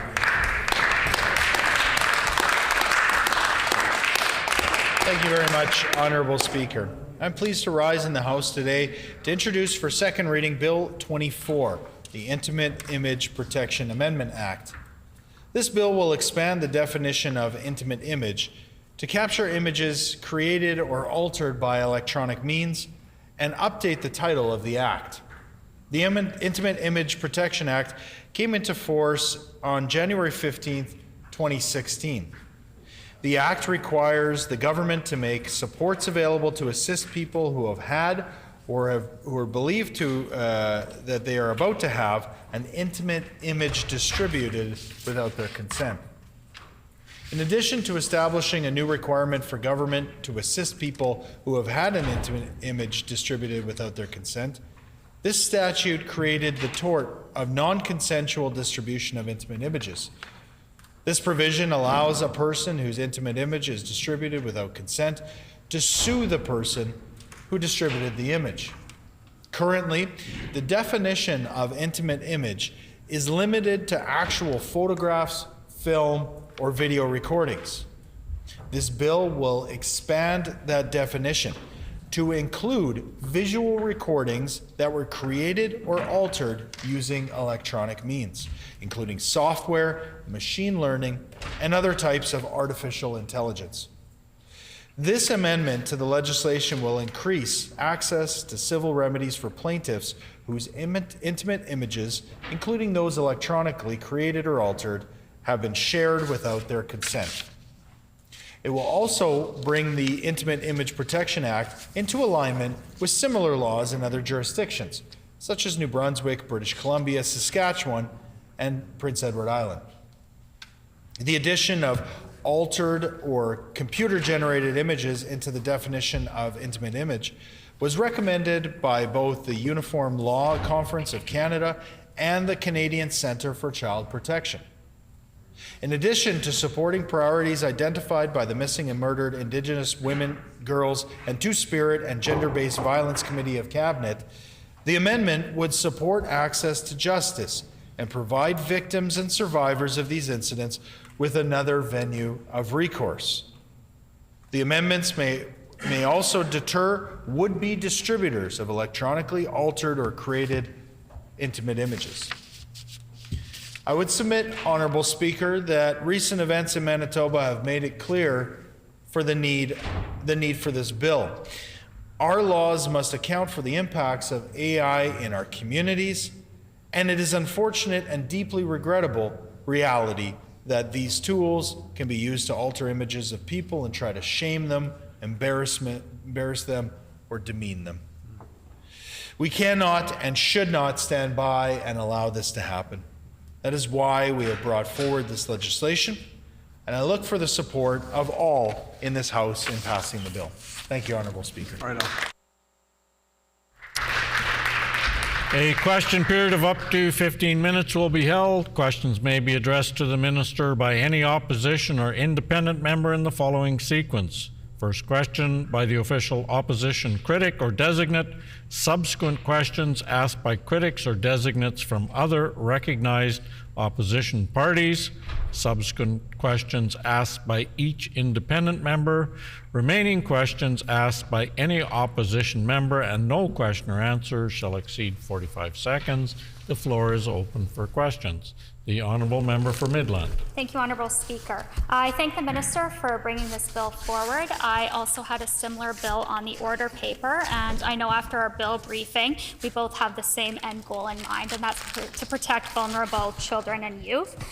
We've definitely seen over the past few months deepfakes and altered AI images being distributed throughout classrooms and at schools. So I'm wondering if the Minister can explain what actions being taken to enhance education enforcement in the school system around the distribution of fake intimate images. The Honourable Minister of Justice. Well, thank you very much for the question, and I look forward to the support of all members. I do think this is a bill that is important to many members in the House. We do work with school divisions to ensure that the policies that they have in place are strong and strengthened. This bill will lead the way in providing that guidance and that support in the work that they do. The bottom line, though, is that the Canadian Centre for Child Protection, C3P, is an incredibly important partner in this. They do amazing work in reaching out and giving support to youth. We fund them, and we want to continue supporting them to do this work. Honourable Member for Tyndall Park. Thank you, Honourable Speaker, and I'd like to thank the Minister for bringing forward this piece of legislation. And I was hoping that he could just speak a little bit more to how this legislation would specifically help and protect minors. The Honourable Minister of Justice. Yeah, again, Honourable Speaker, we lean heavily on the expertise of the Canadian Centre for Child Protection. They do incredible work in reaching out and providing resources. obviously the most extreme cases. We partner with law enforcement, and we had a chance to meet some of the amazing law enforcement that do that work here in the province, I guess a couple months back. Incredibly difficult work, but incredibly important work. But in terms of supporting youth and giving them the resources, C3P is a great partner. The honourable member for Midland. Thank you. Can the minister please explain further to my first question what specific resources will be provided to schools around enforcement as well as education for distribution of intimate images? The Honourable Minister Justice. Yeah, again, Honourable Speaker, the work that's being done in school divisions is important, and we continue to partner with them to do the work. What we're realizing, or the information that we're getting back, obviously there's been some high-profile cases, but the information that we're getting back is the ease of not only creating these images now with the technology that's available, but also the ability to rapidly distribute it. That's why we're supporting our school divisions to ensure that they have the right policies in place. And again, this legislation will just help strengthen that on the altered images and on the fake image side. Honourable member for Midland. So further to that, are there supports in place for youth and children to help navigate the process when they're victims of such crimes? Honourable Minister Justice. Within the schools, of course, they have their own support networks, and we have a lot of respect and faith in the work that's being done at the school level. More broadly, though, the resources that are available through the C3P, through the Canadian Centre for Child Protection, they are the experts in this. They not only do work in terms of connecting directly with victims, but they do work in schools as well. So they'll connect with the school, with the guidance counselors, with the administration, and they'll make sure that those resources are rolled out. We fund them, they do the work. That's how this was set up originally, and supported, through multiple changes in government. The honourable member for Midland. Yeah, thank you. Individuals within the legal community has done quite a bit of work on analyzing what different organizations and jurisdictions are doing across the country.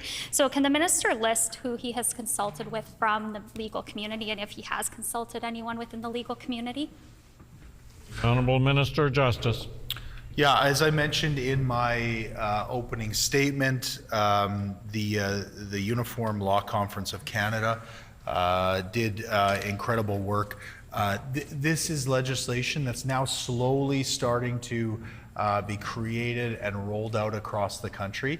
When Manitoba brought in this legislation under an NDP government, it was groundbreaking. It was totally unique in the country, and we were a leader, and others followed us. We want to get back to that position, and this bill will help us once again be leaders, something I think all members can support. The honourable member for Morden Winkler. Thank you, Honourable Speaker. Does this legislation include images that are not of an intimate nature, but are equally embarrassing, humanizing, and dehumanizing? Sorry, I can't speak today. Thank you. Honourable Minister Justice. This bill is specific to intimate images. But I take the member's point that, again, the ease of which these images can now be created really makes it a very difficult tool, or a very powerful tool, and a difficult one for us to sort of mitigate some of the damage that can be done. This is specific to intimate images, although the definition of that may include some of the images that the member opposite is referring to. The honourable member for Morden Winkler. Thank you, Honourable Speaker. Does this bill include any provisions to protect the identity of individuals or youth that are victims of such crimes? The Honourable Minister Justice. Yes, this builds on the Intimate Image Protection Act that was law here in Manitoba. Puts the victims first, put the victims front and center in terms of protection and ensuring that their identity is protected. Again, the experts in the field right now, we have so much respect and faith in the work that they're doing. We want to continue to give them the tools to be able to protect people. The honourable member for Dawson Trail. Can the member elaborate a little bit more on the great work that the Child Protection Center of Child Protection does here in the province? And also, I want to at least state that it's absolutely unfortunate that we need this kind of legislation in this day and age. My heart goes out to these victims, and I would definitely say that this is a good piece of legislation. The Honourable Minister of Justice. Yeah, on that point, I couldn't be in more agreement with the member opposite. And you know, maybe, you know, and not to continue on too much on this, but the fact that it's so easy to do now and that it's so damaging to somebody is really nefarious and difficult to deal with. What I will say is that folks may have seen, members opposite may have seen the billboards that are out there and the information that's circulated online and ad campaigns that are run by C3P. They do such amazing work of ensuring that victims know what their rights are and know what tools are available to them. They're an amazing partner. The Honourable Member for Midland. Yeah, so we've certainly seen a few other jurisdictions across Canada introduce similar pieces of legislation to deal with deep fakes. What would this legislation closely mirror? Is it modeled after a specific jurisdiction's legislation? Honourable Minister of Justice. Yeah, several, as the member opposite mentioned, several now jurisdictions have this legislation to address non-consensual disclosure or distribution, of intimate images. Currently, Alberta and Nova Scotia have statutes similar to Manitobans where the burden is on the plaintiff to provide that they did not consent. Similar legislation has been enacted in New Brunswick, British Columbia, Saskatchewan, and Prince Edward Island. The Honourable Member for Dawson Trail. As someone who works with a lot of vulnerable children, I would like to ask the member the question, how will this legislation effectively protect the vulnerable individuals from the creation of these images? The Honourable Minister of Justice. You know, it's, you know, again, groundbreaking legislation when it was brought forward, and we were able to lead the country in terms of its impact. But because that was done here in Manitoba a number of years ago, we've now been able to see the impact that it's actually had. And of course, this is just one piece of one part of the solution to protecting victims. It's not the only solution, but it has proven over time now in Manitoba to be effective. And so, you know, we need to stay current with the technology and to make sure that we're protecting victims in this with the new technology that's available, but it has proven effective. We want to keep building on it. The Honourable Member for Midland. Thank you. The Centre for Child Protection uses Project or ACNID. With this great program that had identified millions of child pornographic images, will it pick up AI imagery? And has the Minister considered this through the use or the implementation of this legislation? The Honourable Minister of Justice. Yeah, I'm not sure, and you know, I'm happy to talk further with the member opposite, but I'm not sure in that case, child pornography is illegal and is pursued by law enforcement, and so that would be a separate issue aside from this bill in terms of. But law enforcement is well aware of the changing nature of technology, and I know that they're current with doing the work that they can do to protect victims. The Honourable Member for Morden Winkler. Thank you, Honourable Speaker. How will this deter individuals from creating altered intimate images, and what would be the proposed penalties for that? The Honourable Minister of Justice. Again, the proposed amendments that we're contemplating here today are with regards to a civil mechanism for plaintiffs who have had fake images created to pursue remedies. So again, it's on the civil side, so the penalties are with the courts. It's not something that's prescribed in the bill. Would be a civil tort. That being said, it again strengthens the work that's already being done by C3P and other amazing organizations. The honourable member for Dawson Trail. I'd like to ask the member opposite, what kind of supports are in place for individuals who have been victimized by this kind of crime, and what is the process for bringing this forward to a lawsuit? The Honourable Minister of Justice.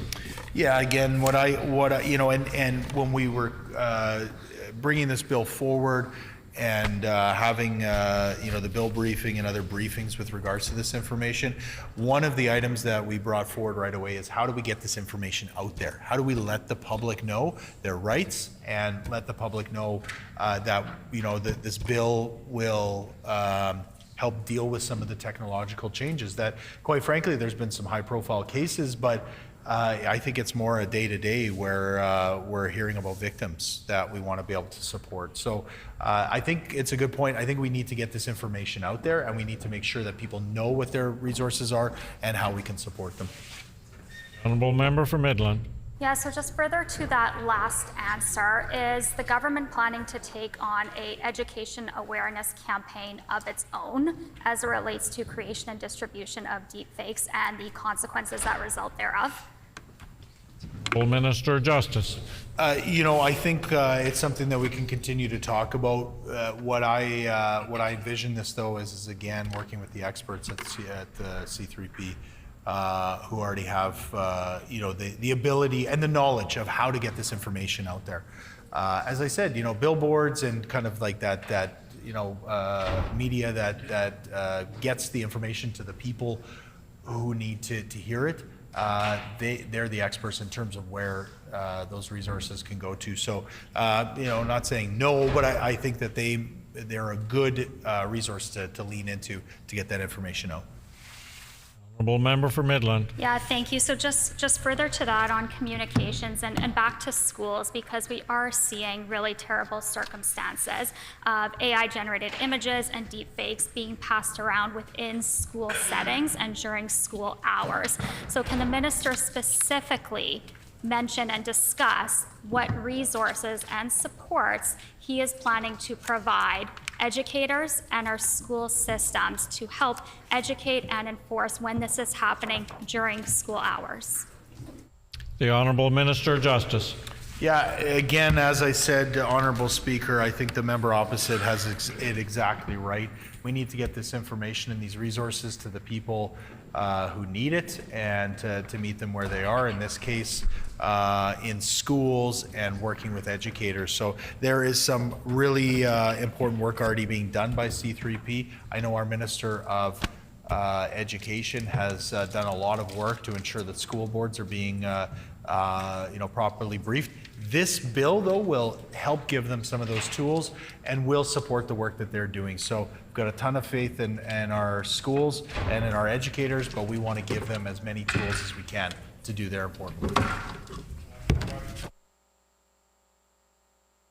Time for questions has expired. The floor is open for debate. The Honourable Member for Midland.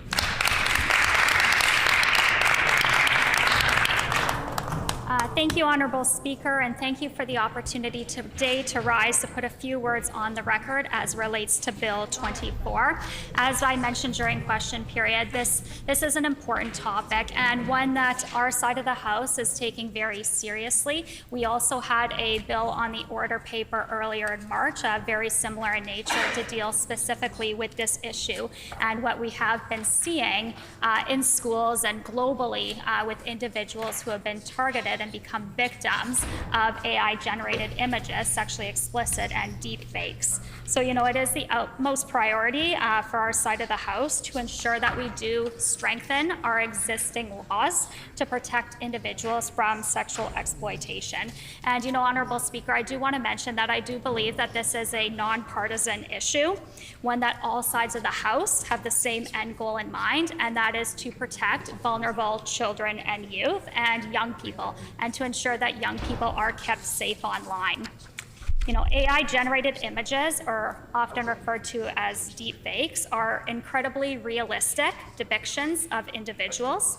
the use of video deepfakes further adds realistic representations of an individual's voices. The concern in particular for young people are sexual deepfakes that include intimate images and or videos can be used for revenge porn. These deepfakes can be intentionally used to exploit, harass, embarrass, and harm another individual. And in Manitoba, although we do have legislation that bans the sharing of images, intimate images, this does not include altered images. And as we've seen, AI is emerging technological advancement, and one that is developing much faster than governments are able to safely regulate in order to prevent criminal activity. AI apps and sites such as FaceSwapper.ai are designed to almost instantaneously alter an image, and their website itself says your go-to platform for seamless face swapping using cutting-edge AI technology. There are also other AI websites that specifically target undressing women in a matter of minutes. A Victoria-based internet safety company actually did conduct an experiment on this and found that it only took minutes using free websites to virtually undress an image of a fully clothed woman. This experiment easily found, just by going on Google for a search, 7 easily accessible and user-friendly websites and applications that are capable of creating deep nudes. And as we've seen with the accessibility of cell phones, iPads, social media, internet, everywhere we go at our fingertips, and the ability to rapidly share on social media in the matter of seconds, this is absolutely terrifying for individuals, and especially for vulnerable children and young people. AI is developing at a significantly rapid pace, and if unmonitored and unregulated, it can leave the door open for AI to be used to commit significant harm to another person. So, Honourable Speaker, it's important that we do strengthen our existing laws and safety systems to prevent the distribution of images that are being misused for sexual exploitation and revenge porn purposes. I do want to call out a good friend of mine, a Member of Parliament, Michelle Rempel-Gardner. She has been a strong advocate and the leading voice on this issue for a number of months, and I have the utmost respect for her and the work that she is doing in Parliament on this, and she's actually created a bipartisan committee to specifically discuss the challenges and issues that we're currently seeing but can see in the future on AI and AI-generated images and the consequences and concerns that could pose for individuals within Canada. And some of the other things that she has certainly drawn attention to in Parliament and through this bipartisan committee are things like the effect of unchecked AI on children, sharing intimate images and altering of faces and voices, and the ease of users to create fake content of others, needing only 3 seconds of someone's voice to be able to create a deep fake. She's also drawn the attention of elections and ensuring citizens know what politicians are saying or aren't saying. So in addition to speaking to the dangers, both current and future, that Michelle Rempel-Gardner has brought to the attention of Parliament and of AI and how it will affect individuals, particularly not women, or particularly women, we certainly see that challenges and consequences that it could occur if AI is not properly regulated. So, as part of this nonpartisan caucus, they're reviewing emerging technology and also utilizing this as an opportunity to educate members of Parliament from all parties about the dangers, as well as opportunities of AI, but specifically the dangers and the consequences that can come from it.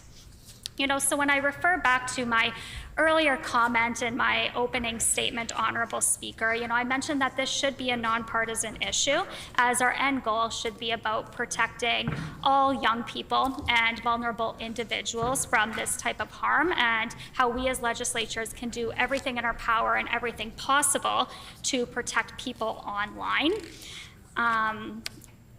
So I was reading through some of Michelle Rempel's comments in Parliament, and there is one that really struck me, and so I just want to quote. The member will not have any recourse because we have a legislative gap and we do not have the incentive to put someone on the National Offender Registry afterwards. Someone could have cost that member their career because of this information, and there is no repercussion for them afterwards. So we often hear the saying, what goes on social media stays on social media forever, that pictures and videos that are shared online do have a permanent place in cyberspace. And the downside of AI is that intimate deepfakes can and are being shared online with little consequence to the creator and the distributor. And we certainly did witness this past January when international news erupted after explicit fake images of Taylor Swift rapidly spread across social media. The deepfakes depicted Taylor Swift in sexually suggestive positions and were viewed tens and tens of millions of times on social media before they were finally removed. So certainly this case, very high profile, very global in nature, drew the attention of the White House, social media companies, and lawmakers around the world. And the US has already developed a method in place for dealing with AI deepfakes. However, Honorable Speaker, as we've seen, it's not just the most popular person in the world that has experienced this harm. We've also seen this happen in schools. We saw this happen here in Winnipeg back in the fall, where AI-generated fake nude photos were posted online and shared throughout the school, including during school hours. We also saw this within the past month. A school in California dealt with a similar situation. These are terrible situations that are occurring in schools and with our young people, and it's a very scary reality of the dark side of AI. And Winnipeg police at the time when this did happen within our Winnipeg school indicated that AI is uncharted territory. It's complicated and it's controversial, and we as legislators now have a duty to keep up. And as a mom myself, and I've mentioned this numerous times in the House as well, social media is a very scary thought when I think of my daughter going to school and what laws are available to protect her from situations like this occurring. So it's certainly my priority and our priority on this side of our House to ensure that our young people are safe within schools and that the education and resources and supports are being provided to individuals within a school setting and to classmates so we can ensure that we are protecting them to the best of our ability. So across Canada, 8 provinces have legislation on intimate images. However, only BC, PI, Saskatchewan, and New Brunswick actually have amendments to the legislation to refer to altered images. So, Manitoba is behind the 8 ball. This is one of the reasons why I put a similar piece of legislation or bill on the order paper earlier in March. And to be honest, I was surprised that I didn't see the NDP's bill until a couple weeks after mine was on the order paper. But as I mentioned, the end goal is the same, and appreciate the opportunity to sit with the Minister of Justice in a bill briefing to discuss how we can commonly ensure that we have as much protections for young people as possible, especially as it relates to AI deepfakes. So, Honorable Speaker, thank you for the opportunity for putting a few words on the record, and thank you very much. The Honourable Member for Tyndall Park. Thank you, Honourable Speaker, and I'm happy to rise and just put a few words on record here this afternoon for Bill 24, the Intimate Image Protection Amendment Act. I'd like to thank the Minister for bringing forward this really important piece of legislation, as well as for the bill briefing that he offered. I know I learned a lot through the bill briefing and the question and answer portion here this afternoon, Honourable Speaker. It is very sad that we're living in a day and age where technology is being utilized in very negative and harmful and dangerous ways. We know that technology can be very helpful and quite proactive in many senses, but with relation to this bill, it is harming people, many people of all ages, of all demographics across the entire world, Honourable Speaker. It was back in 2011, I actually worked for the Senate of Canada, and this is where I was first exposed to firsthand testimony of youth who had experienced cyberbullying, Honourable Speaker, and some of the stories that they shared, and these were often as young people, as young as 12 years old through, I believe it was 17 or 18, Honourable Speaker. and they were in tears. They were devastated of sharing their own personal experiences, sharing stories of loved ones that they had lost to suicide because of the harmful acts that technology can have. And this is getting worse, and we're seeing this, whether it be through AI, through deepfakes, and I'm learning more about this too, Honourable Speaker. I know I asked lots of questions about it during the bill briefing, where deepfakes are an accumulation of video and audio where you can take a picture of someone and then put them basically on a video of something else and make it look so realistic that it's actually hard to challenge, Honourable Speaker. But I'm happy to see that this legislation has been brought forward. I think it brings more consequences for those who are misusing images and things such as deepfakes. And I suspect we will be revisiting this legislation. I think it's good and it is strong, but it will need constant revisiting as a society continues to progress, Honourable Speaker. But I'm happy to see the bill move through this House to committee. Thank you.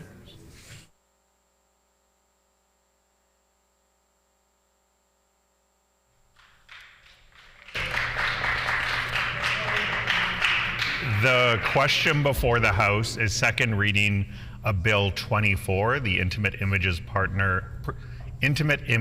Protection Amendment Act, distribution of fake intimate images. Is it the pleasure of the House to adopt the motion? Agreed and so ordered. We will now move on. The motion is accordingly carried.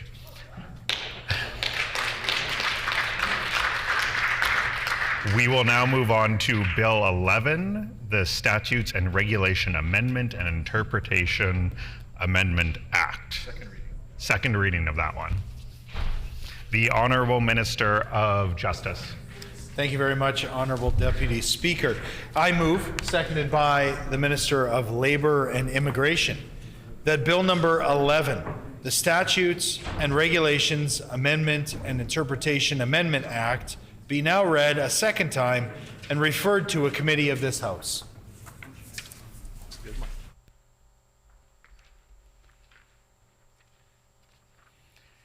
It has been moved by the Honourable Minister of Justice and seconded by the Honourable Minister of Labour and Immigration that Bill number 11, the Statutes and Regulations Amendment and Interpretation Amendment Act, be now read a second time and referred to a committee of this House. The Honourable Minister of Justice. All right. Thank you very much, Honourable Deputy Speaker.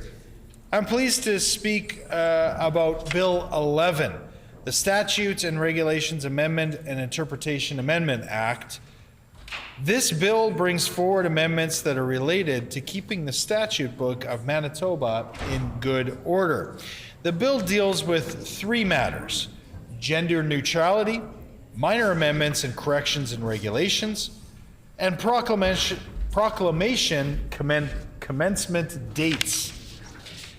Firstly, and I would argue most importantly, the Statutes and Regulations Act is being amended to provide two legislative tools for updating the language of acts and regulations to achieve gender neutrality. The Lieutenant Governor in Council is given a regulation-making power to make amendments to achieve a gender-neutral style in Manitoba's regulations. The power can be exercised for this restricted, limited purpose in respect of any regulation on the books. The Chief Legislative Council is given revision power to replace the exclusive use of masculine or feminine nouns and pronouns or binary pronouns with equivalent gender-neutral nouns and pronouns.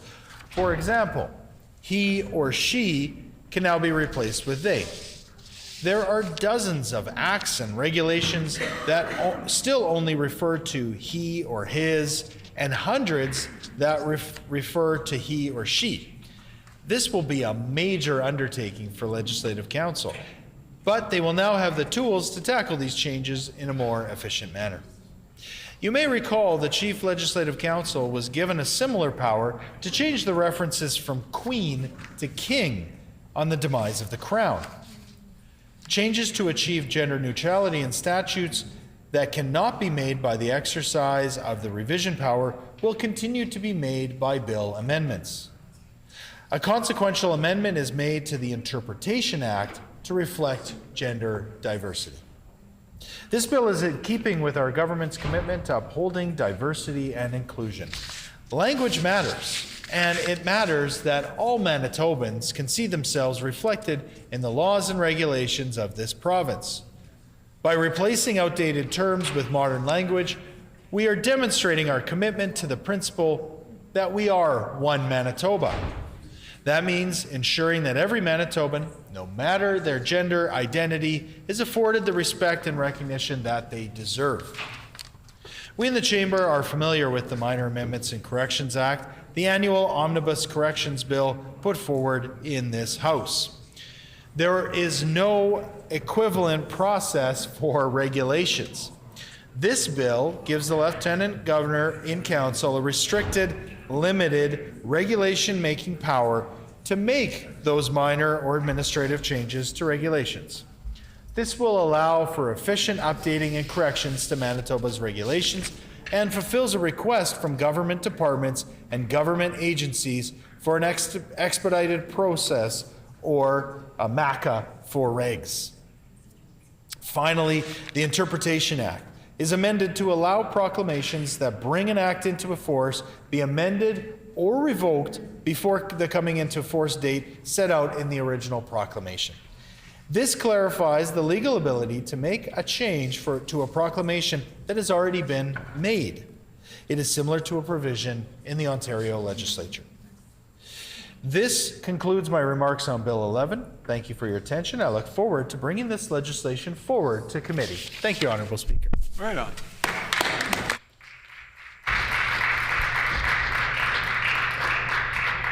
A question period of up to 15 minutes will be held. Questions may be addressed to the minister by any opposition or independent member in the following sequence.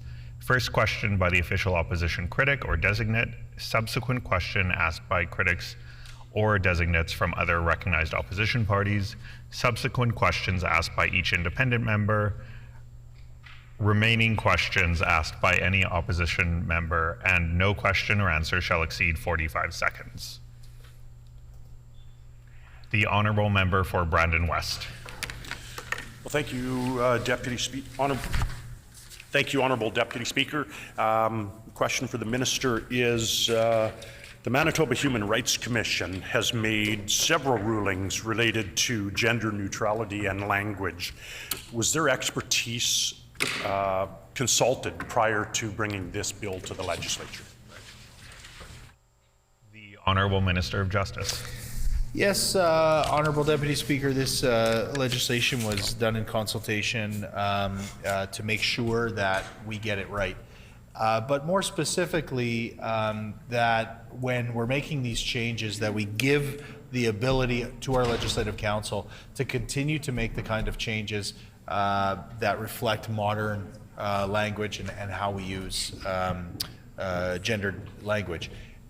Not only does this give them the power now, but going forward, will continue as language evolves for them to be able to include all Manitobans as they update our statute book.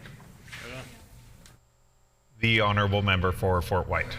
Thank you, Honourable Deputy Speaker, and I want to thank the Minister of Justice for bringing this forward. And as the Minister of Justice clearly stated, language does matter. So I'll ask the Minister if he can please clarify, as not all of us are fully bilingual in here, subclause 8, bracket 1A2, the French version amendments, and if you can clarify what those amendments are in French. The Honourable Minister of Justice. I appreciate the opportunity. I want to make sure that the member is looking at Bill 11. Yeah. Okay. Maybe I'll give the member an opportunity to read the amendment so that I can get that here in my bill. The Honourable Member for Fort White.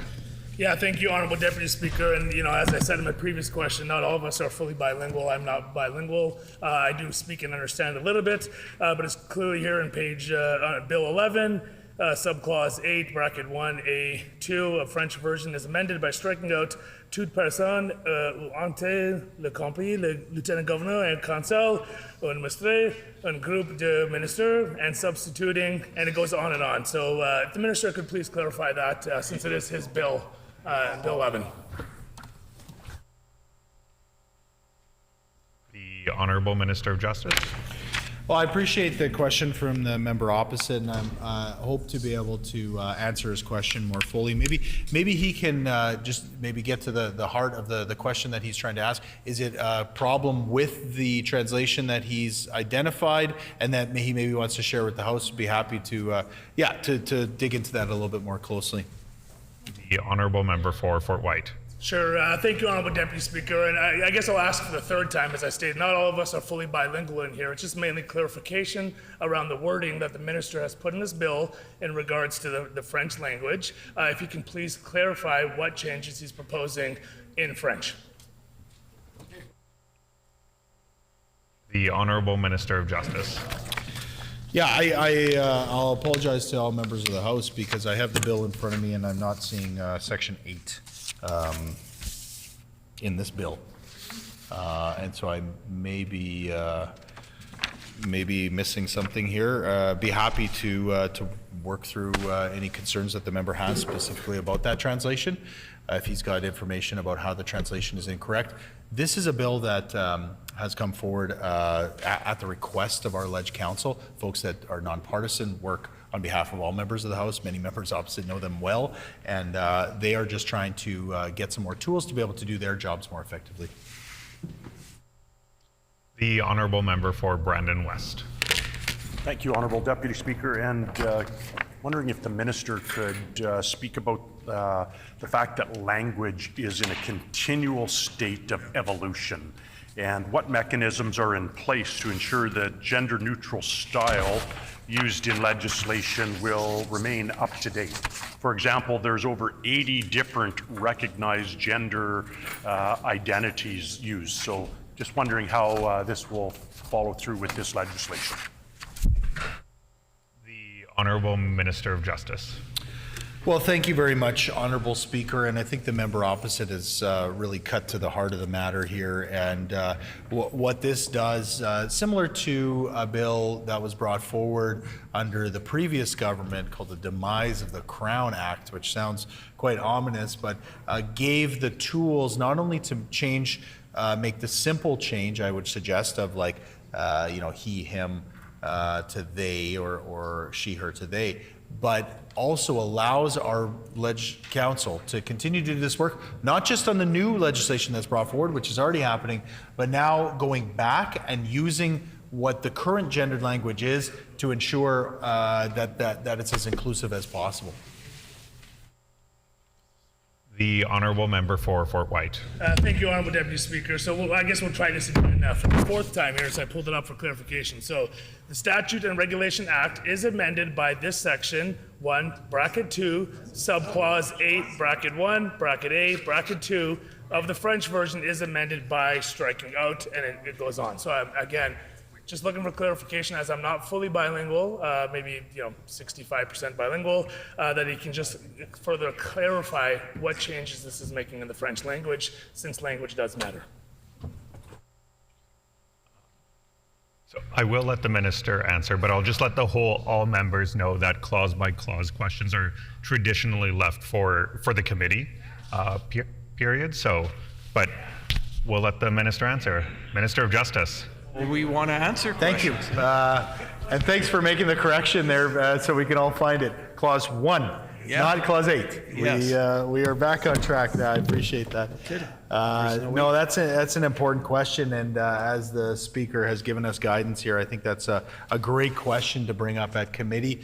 Be happy to go through that. And again, what the benefit of having that committee stage in our process is that we will have, of course, the drafters of the bill there who will, I'm sure, be happy to be more specific about that French translation. The Honourable Member for Fort White. Thank you, Honourable Deputy Speaker, and I want to thank the Minister of Justice for that clarification. But I didn't see the one bracket too off to the side. But yes, I look forward to committee where we can get further clarification on that, as language does matter. We've said this numerous times in this House. When it comes to language in this bill coming forward, curious if this bill applies exclusively to bills going forward, or is this going to be a retroactive bill to change all the language to make it more inclusive that happened in this province? Thank you. The Honourable Minister of Justice. Great question from the member opposite, who was a former minister in government, and so he would know very,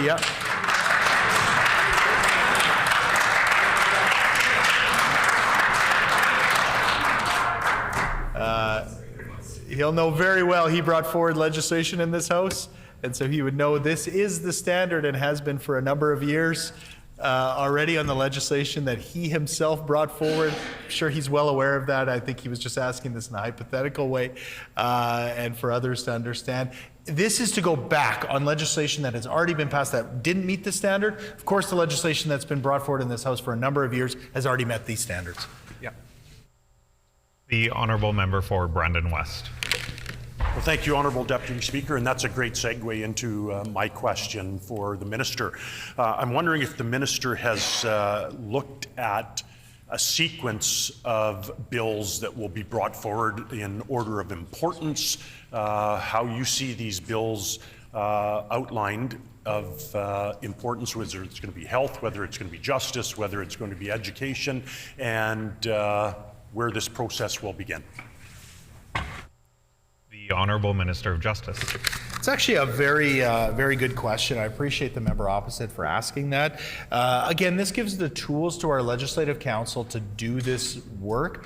I guess there may be a role for the minister to direct or to suggest bills that would be a higher priority or not. To be honest with you, the way that we've approached this as a nonpartisan sort of hands-off process. But if there are specific bills, because again, we want to include all Manitobans. So if there's specific bills from members opposite that they feel should be changed and updated with this gender-neutral language, we'd be happy to work with Leg Council to make that happen. Right on. The Honourable Member for Fort White.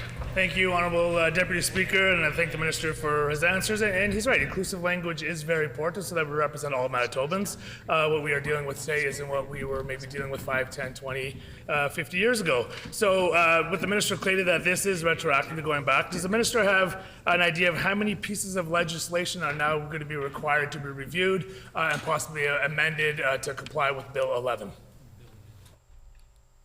The Honourable Minister of Justice. Well, I mentioned it briefly in my opening statement, where we identified there are literally hundreds that need to be gone through, hundreds of instances where they refer to he or she. What I think is more interesting, maybe to members or anyone who's interested in the history of this place, is there are still statutes on the books that only refer to he or his, right? That's how far back some of this goes, and there's no ability to change it right now. So obviously we wouldn't ever think of only referring to the male gender in legislation nowadays, but in the same way as going forward, being inclusive of all Manitobans, we want to use true gender neutral language. The Honourable Member for Fort White. Thank you, Honourable Deputy Speaker, and I could not agree with the Minister anymore. And I think everyone that's agrees that language is important and inclusivity is important with our language. The Minister says hundreds of pieces of legislation. Maybe the Minister can actually give us a solid answer we can bank on. How many pieces of legislation are going to be required?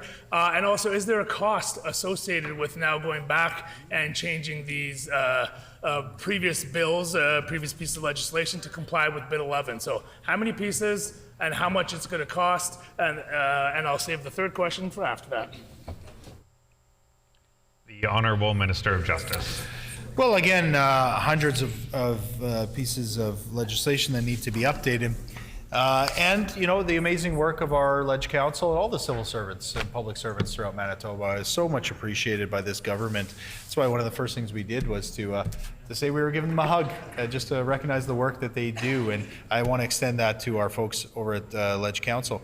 I also want to point out that by bringing forward bills where we're amending the red tape regulation bureaucracy bill that this opposition blocked, would truly free up resources with these specific folks who are doing this kind of important work. The members opposite think that's important. They should not have blocked that other piece of legislation. The honourable member for Fort White. Thank you, Honourable Deputy Speaker. And I mean, it really shows to the class of this Minister of Justice. Simple questions like how many pieces of legislation and what's the cost going to be, and he turns it into a partisan issue. Members on this side of the House cannot say clearly that we are in support of inclusive language. I'm just looking for a simple answer. How many bills is he looking at? What's the cost going to be associated with it? And since he won't answer those two questions, Honourable Speaker, what is the time frame on when this will be completed? The Honourable Minister of Justice. Thank you very much, Honourable Speaker. Again, all the legislation in Manitoba needs to be put through this gender-inclusive lens. We do it now going forward. Members opposite, in fact, did it while they were in government. But we need to go back, and we need to be inclusive in all of these statutes that exist, the regulations that exist, and to make sure that we're being inclusive. It's an important part of how we were elected, to bring people together, to see that one future, by showing all Manitobans that they have a place here in the Manitoba Legislature with our laws and regulations. We believe we're taking a step in that direction. The honourable member for Fort White. Thank you, Honourable Deputy Speaker. I want to thank the Minister of Environment for applauding for me as I stood up to ask the question now for the fourth time. You know, the Minister won't comment, just hundreds, all legislation. How many? The Minister won't give us an answer. We agree language is important. We want to make it an inclusive language. We need to go back. Minister will not give us a number on the cost of it, and I'm simply asking, is there a rough timeline? Let's try to end this discussion off nicely. Is there a rough timeline, maybe, on when the Minister has a rough ballpark on when he thinks they will be able to go back and look at the legislation here and make it more inclusive for all Manitobans? A very simple question. Hopefully we can get a nonpartisan answer on this. The Honourable Minister of Justice. Yeah, we're looking to pass this bill here today, bring it to committee as quickly as possible, get it past third reading, and get to work. The members at Ledge Council do incredible work. Again, in a nonpartisan way, they do amazing work. We want to give them the tools to do that work. They're, you know, dare I say, excited to do this work. You know, I think they have a unique set of skills and abilities that and interests that really bring them to prioritize these kind of things, support us as legislators, and as a government. This has been a priority where we want to show Manitobans that they belong here in the legislature, in our province, that we are one Manitoba. So we hope that all members will join us in that endeavor. And with that, our question period has concluded. But the floor is open for debate. The Honourable Member for Brandon West.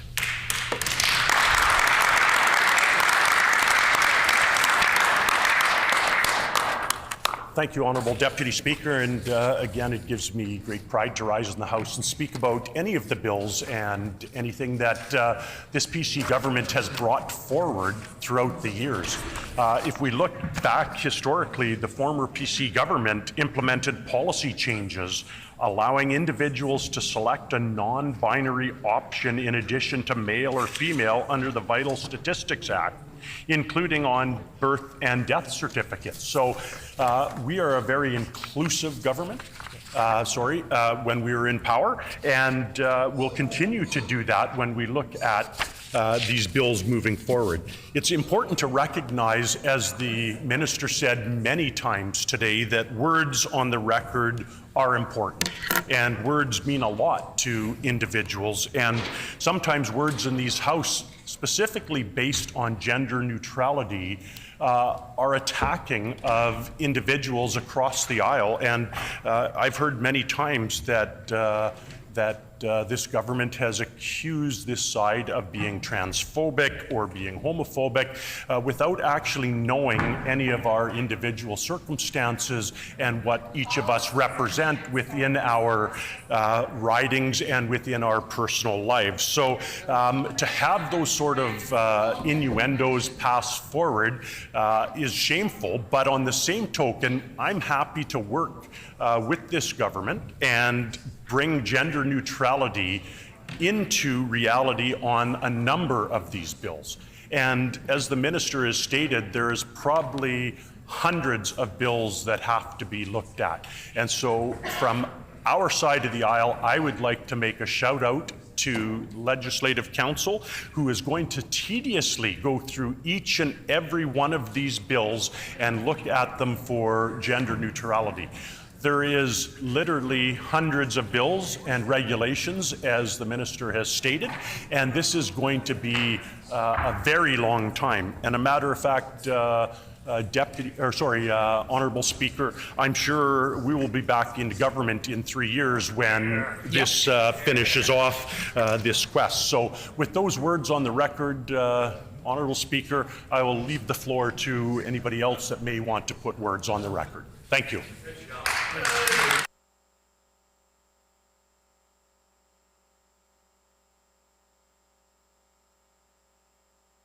Question before the House is second reading of Bill number 11, the Statutes and Regulations Amendment and Interpretation Amendment Act.